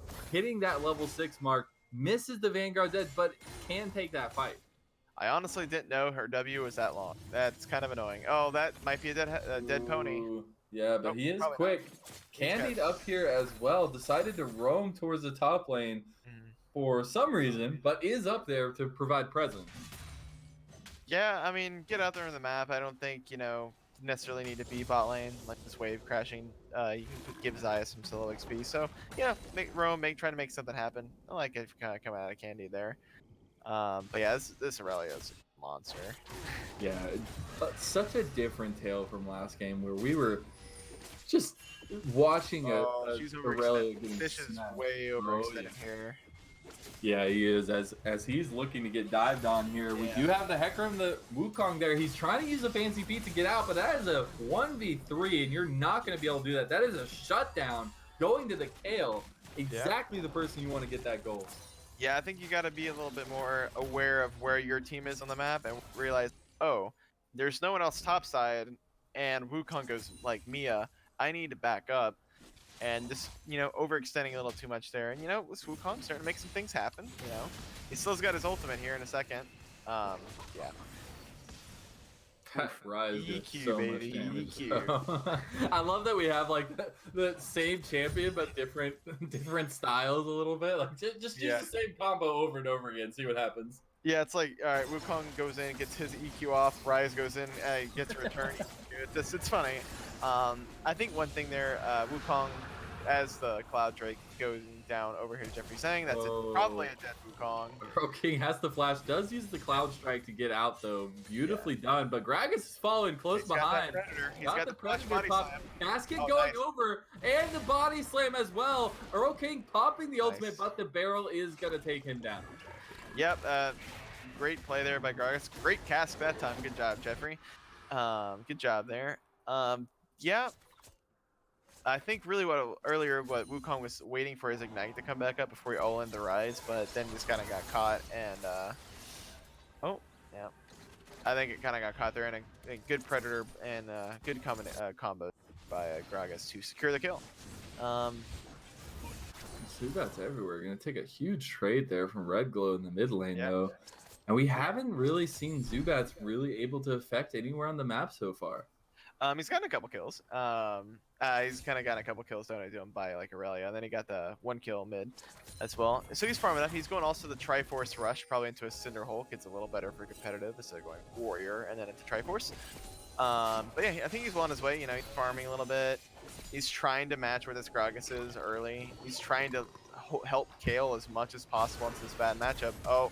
And here we go. Ooh, Fish coming back onto them, tries to get the outplay, but he's getting super low. Onslaught of Shadows is going to connect as well. Vanguard's edge goes down, but it's nothing. And that is a double going over to Nyation and a Rift Herald. Yep, and with Rush up here, it's going to be a nice transition over to get Rift Herald. Yeah, so basically they realize that Kale is in a lot of trouble, so they keep sending 3 people top lane. That's one way to fix that problem. Thought we were going to see Gran Torino try to go all in onto Big DPS because he didn't have any mana, but now Gran Torino is going to be super low. The flash coming out. Big DPS is going to go super low. The final tower shot. Gran Torino picking up the kill in the 1v2 on the bot side. Yeah, good. Try to flash auto, but Kaisa flash shield as well, basically at the same time. Yeah, a little bit overzealous yet again. It's happened a couple times now in the last 2 games. The bot side, a little overzealous there by team Degen, and Rift Herald going down. A couple plates going over to the Kale. And you're looking at it, Kale's, only down 800 gold now. It could be a lot worse, but, Aurelia keeps, playing the lane really aggressive, which you need to do to keep Kale from farming, but it's also having her overextend and very gankable as well. So we'll see how that's going to keep panning out here. We do have a finished Cutlass and Zerkers coming out of the Kale, and almost a Triforce is Aurelia, but they just have this camp top lane. Fish is not being able to play lane up here. Ooh, that death sentence did not land, but the flay is going to be there. Shamyao picking up yet another kill on the top side, and another trade going down on the bot side. But now you have Zubats everywhere trying to get into lane to just help his ADC as much as he can. Yeah, and I think really you see that Team Degen is trying to answer with kills bot lane. This Thresh is top. All right, this kid Kaisa's by herself. Oh, Casket coming out. Righteous Judgment does follow that to save the day there. And honestly, this pressure that they've been just applying for this Kale in the top lane is working out for them. Yep. Now actually Kale is up, only down 300 gold now. She's very much back in this lane. Partly because it's basically a 4v1 up there at this point. Thresh and Hecarim and Wukong are always up there. This is probably a double. Ooh, does he want to go all the way in? He's taking a ton of damage, though. I was going to say, Onslaught of Shadows is needed to get out because Zubat just went way too far in there. If you're looking for the kill there, you're looking to surprise them, you have to lead with your ultimate and then exactly. Just pop. You can't just run at them and then, not use your ult.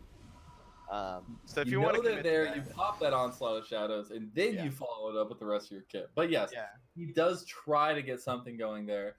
One thing I wanted to point out is the fact that Shenmiao is now even on the kill, just about.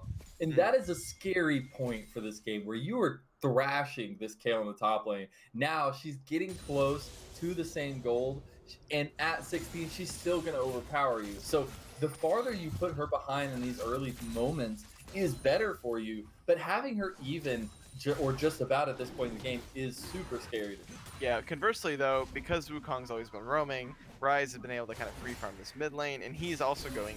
So in that respect, you would much rather the Ryze be going even with Wukong and not dying. So they're trading Kale power in return for eventual Ryze power, and honestly, I think late game, because of the range advantage that Ryze has onto the Kale, he can still in one rotation basically shot her as well. So I think both Ryze and Kale are great late game carries, and I think they're both kind of equal, about the same in terms of damage. Kale a little bit more utility with her ultimate, and with the Kaisa Kale combo, it's very nice. It's really easy to execute and a lot of late game damage. Yeah, that one electrocute combo there. Wow. Yeah, I think it really comes down to, can Wukong whittle down Ryze before he gets whittled down? But Ooh, Fish says, you remember this up here. I've got your number. He takes him down to half health within a few seconds. Yeah, Aurelia still wins this 1v1. Ooh, flash out. Gotta love it. Good quick reactions there from Shenmiao. And they see these Team Degen sees a group of Nyation down here by Dragon, so Fish knows he can go full aggro onto this Kale. This Kale does not have any support. This is, stuck in the Thunderdome with me now, Kale. There's no getting out. The top tower might go down. I didn't see the health of it. It looks pretty low. So given some more time, Aurelia might be able to get this tower down. Yeah, also to mention, Fish has his TP up. Shamao does not. So if a fight of Dragon does start, Aurelia will be able to come down on it and kill him. Yeah, and it is an Ocean Drake, so very high importance here for both teams. Catman taking a bunch of unnecessary damage from the Dragon because they started it up there. And now they look to just collapse down and try to force either taking the Dragon or forcing a fight here. Really, at this point in the game, a 15.5-minute Ocean Drag is the most priority. It's probably the least useful Dragon.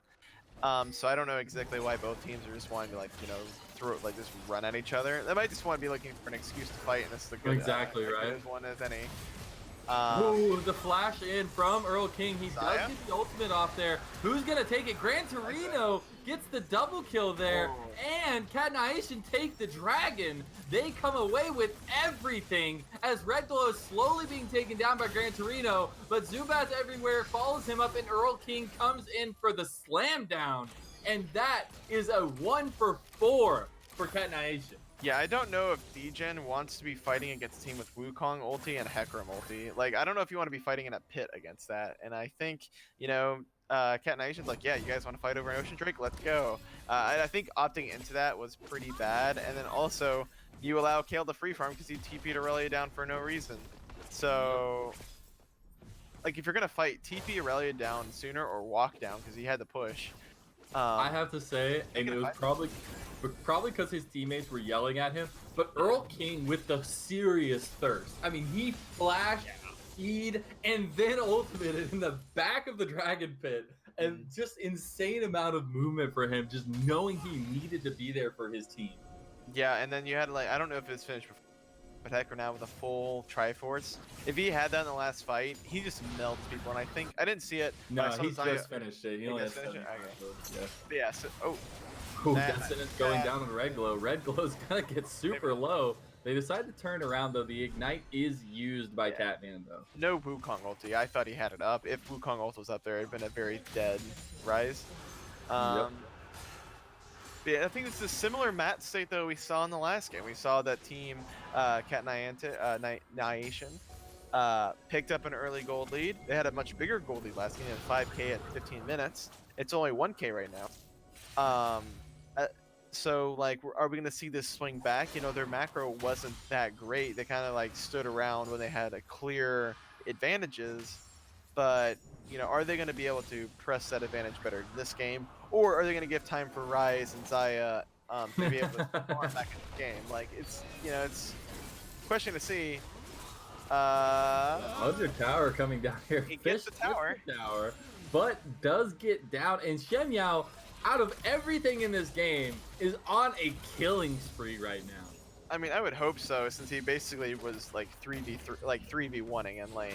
Ooh, Earl King's gonna come up behind Red Glow. That is dead as well. You said, like, next time he has the ultimate, that is a dead Rise, and he goes down under tower with nothing there to help him. Zubats is gonna pick up Candy, or try to at least. Onslaught of Shadows coming in. Killer Instinct gonna follow it, but it isn't enough. Casket going up. It's gonna put Gran Torino into the towers there. He goes down, but he does get the follow-up onto Candide with Earl King going all the way in for that. The Lantern is going to bring him to safety, and that is a 1 for 2 in favor of Nyation.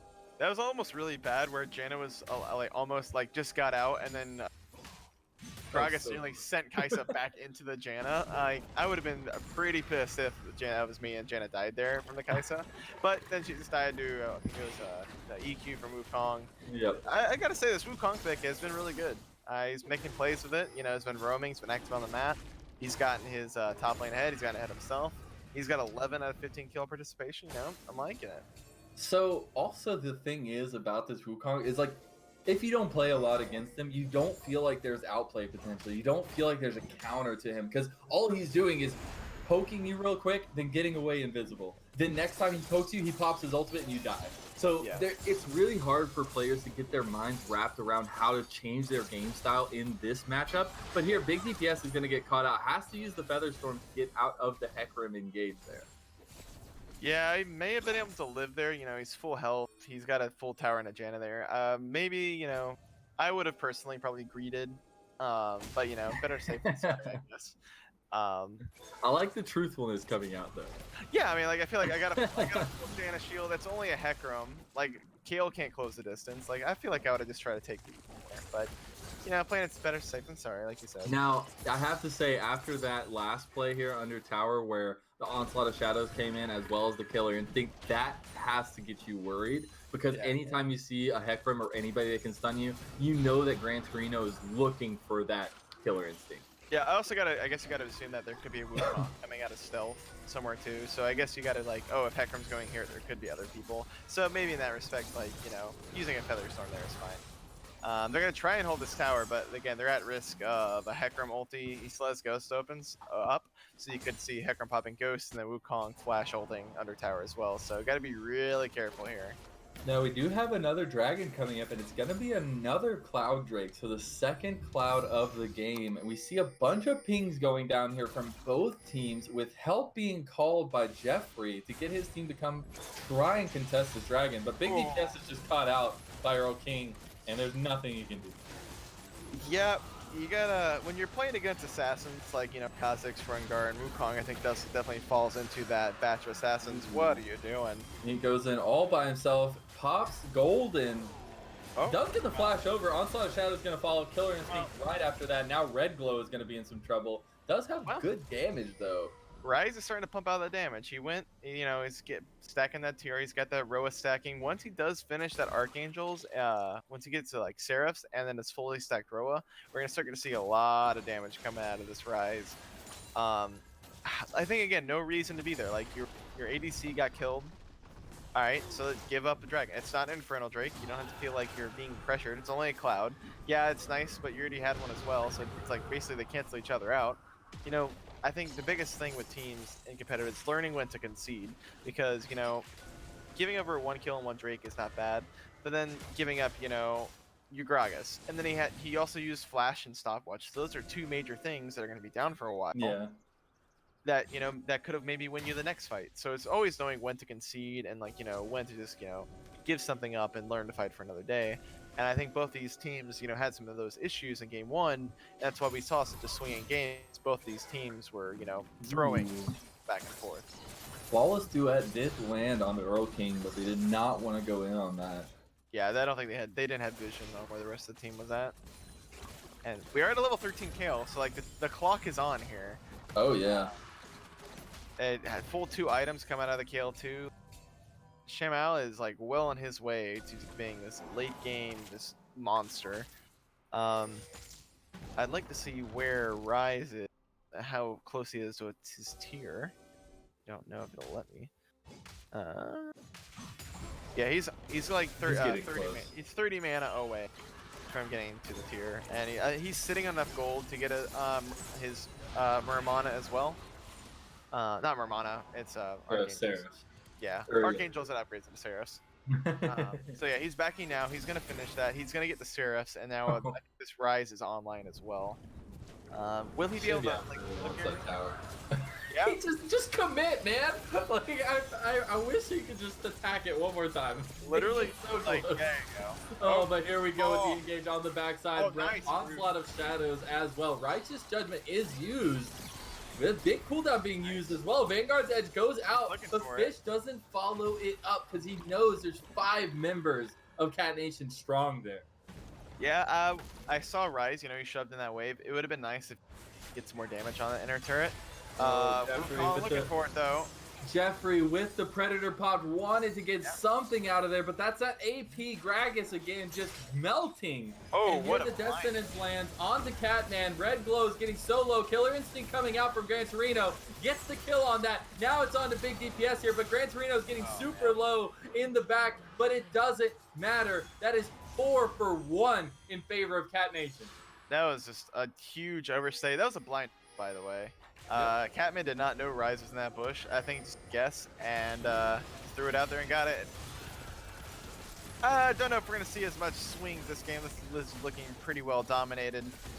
We saw like the earlier fight, you know, Xayah was able to get a ton of damage out and maybe showing like, hey, you know, they had the Kate last game and now this Xayah doing similar things where they couldn't kill her right away and then she's getting her DPS out.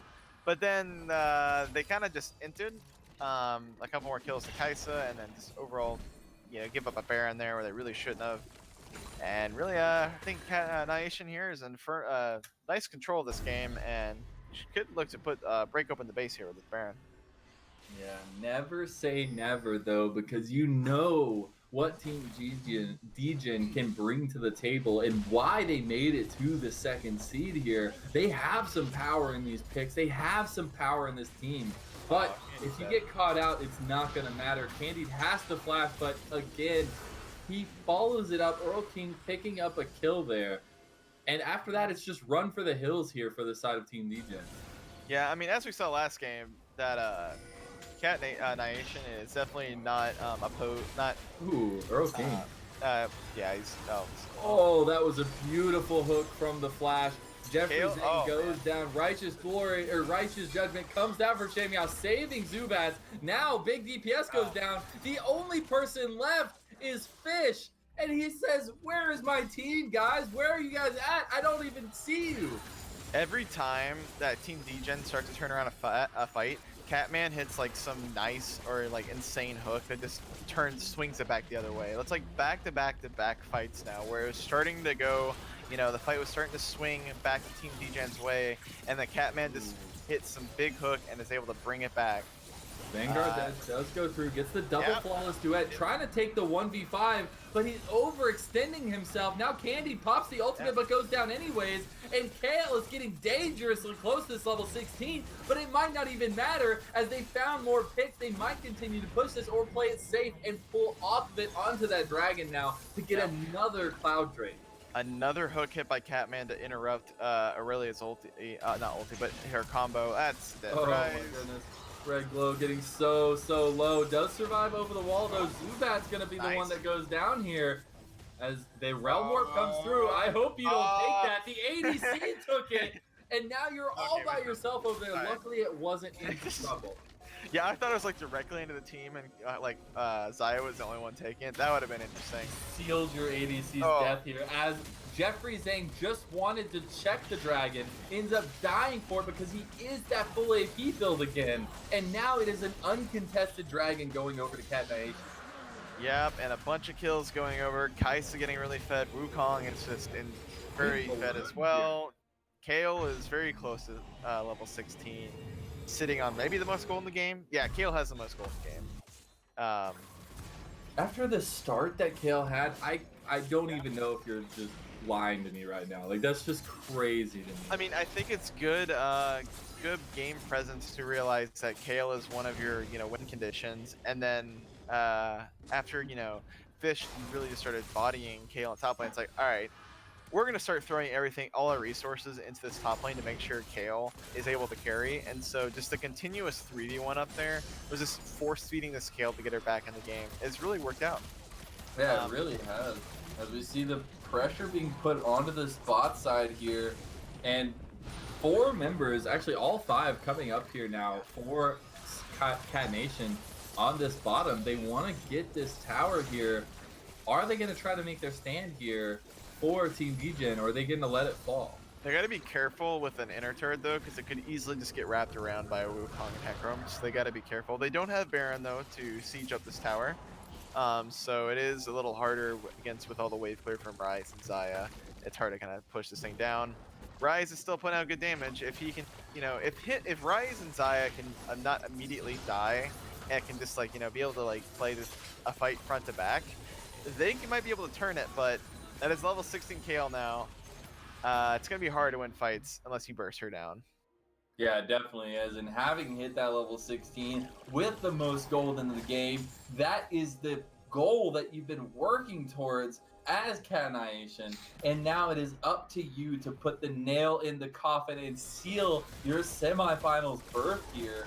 As they're looking at the Nexus here, they're wanting to push in these towers on the outside, have one inhib down, looking to take the second.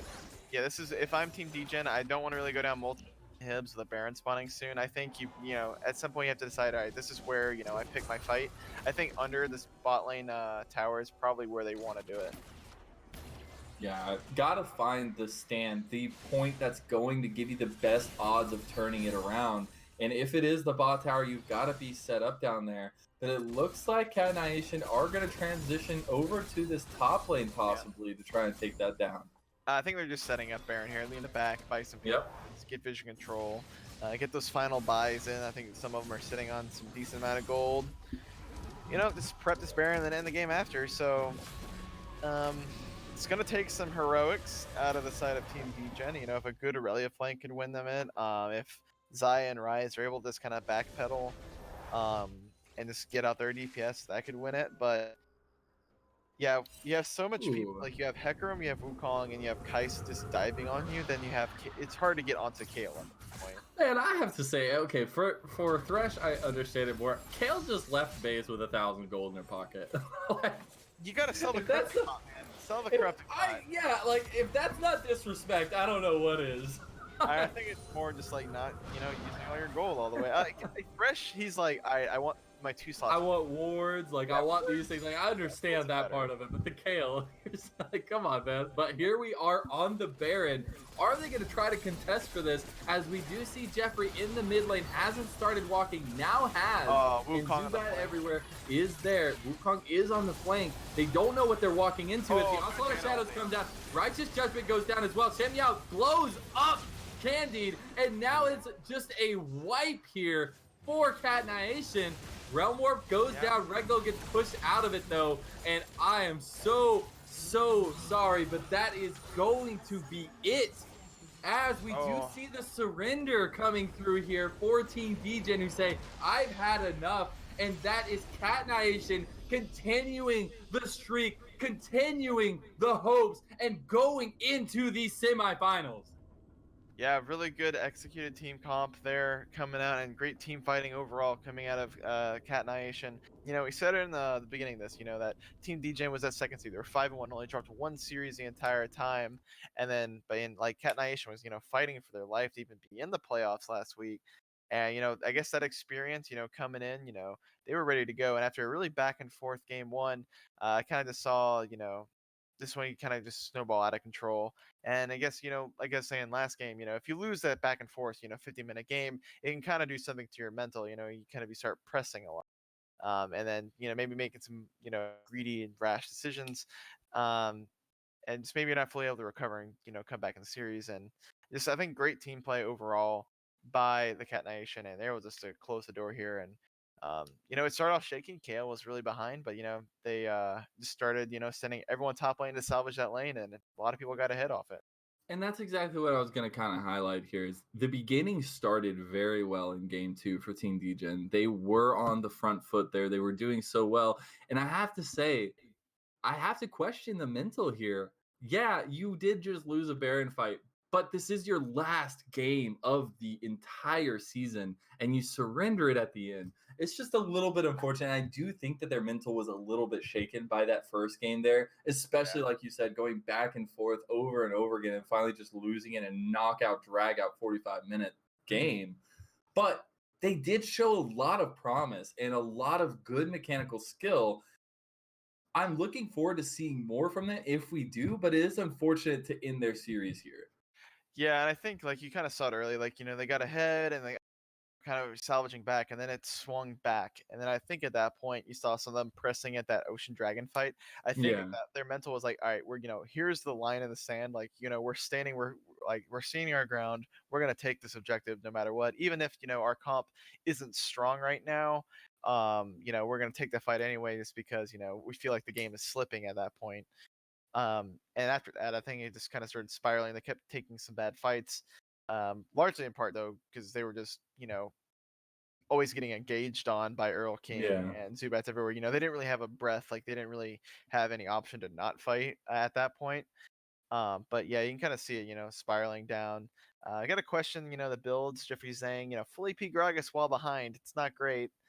It wasn't, honestly, it wasn't that great in the first game. Like, it was great in the first game. Yeah. It cost them the game in the first game because he got blown up, and then after that it was over because he got 55-second death timer on you.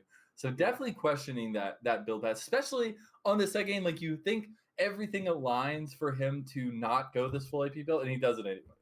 Yeah, and I think it's just also just not back-to-back games. They picked these like good 1-3-1 comps with Aurelia and Rise and then Aurelia Akali last game, and they're like, you know what?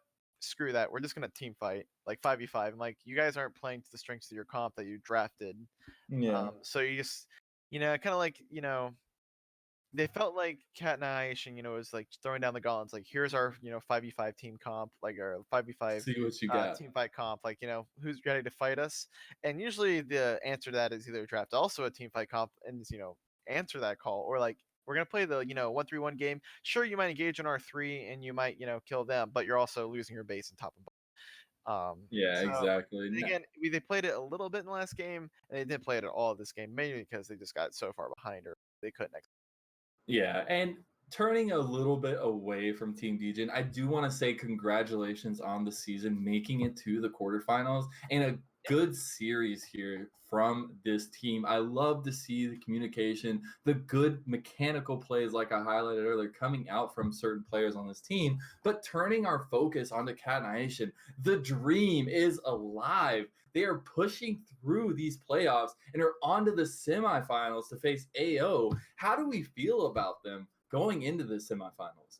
I think they have great team play. They have clear goals of how they want to play. They got flexible players. So, like for example, their top laner, what's his name? It's Sham. Oh, yeah, Shamao. Played Shen Tank. He's on tank duty game one, and he busts out this carry late game Kale, and is great on both champions. So it adds a lot of. It's hard to prep for them because they're offering so different, picks and play styles within their players. Yeah, So, you go from a Galio into a Wukong. There's two totally different, mentalities. I mean, it's always like go in, but it's I still was gonna say, what do you think about the Earl Kong though? yeah, I like it. It's a nice and it's a pocket pick you're gonna have to think about when you're like prepping for them. Like not a lot of people are able to practice against a Wukong, for instance, so you don't really know when is it weak, what's its combos, like how do you play around it. It's kind of hard when you play like when you're going against someone who's uh, um, good adept at these kind of champions you don't really see in League of Legends right now in this meta. So yeah, I think overall they're gonna probably draft team fight comps. They're probably gonna throw everything at you. And I think based off this, you took out the 2 seed. So right now you're like now thinking like, is this a tournament favorite? So I think it's Now, gonna be interesting going forward and see how they go in the tournament. But I think they look really strong right now. for sure. Now, I do have one last question for you here. If we were to give out an MVP to anybody on this Cat Nation team, who would you give it to? I'm honestly gonna give it to Catman down the ball. And his fresh, the guy was I didn't really he did not miss many hooks at all, and especially in that second game. I don't think he missed that blind hook onto Rise that saved a possible tower dive, and then like able to turn that into a Baron. That was insane. I guess he had the premonition like, yo, I think Rice is in here, throw it out. Yeah. But like he was on a Rise on a pink ward. That was completely blind, and it was a great call. Um, both 2 times this series, he got return kills in the bot lane with great hooks and flays Yep. back to the tower. He had a lot of picks, and there was one fight. Aurelia was about to get a reset, and he queued to stop her combo, and then we're able to just focus her down. So I think there's a lot of good things coming out of this the series, but I think the most steadfast player was definitely Catman. Gran Torino in the first game we would have got my MVP. Yeah, But for I think sure. overall they got a very solid bot lane, whereas this top side of the map is very, is volatile. They want to fight a lot, but then you got this very Yeah. steadfast kind of farm it out early and then really show up late game. So I'm gonna give it to my man Catman in the bot. I like it. Well, you heard it here, folks. We did. If we were to give out this MVP, I definitely vote for Catman because that Thresh play was insane. But that is going to be it here from us for the Dominate Open quarterfinals. We have our matchup with these going into the next round of playoffs, but that's again going to be it here from our broadcast for today. I was your play-by-play. It's Lemons, joined today by my color caster, Lone Police. Excited for this series. Excited to see the rest of these playoffs, and just wanted to hand off to you to give one last little goodbye to the community there. Oh yeah, yeah, great. I love casting this game series. Hopefully, be on more of the some semifinals and possibly final matchup. But I'm excited to watch Cat Nyation going forward. I think they're a fun team, and I think right now after seeing several other dominate teams, I think they're my personal favorite kind of dark horse to win it all. So Yeah, for sure, especially with the momentum, right? yeah, I mean, you always like the good underdog story, fighting for the life last week of the season, get into the tiebreaker now, make the gauntlet run for it all. So let's see what happens. Exactly. Well, thank you all very much for tuning in. We'll see you next time on Risen Esports Channel.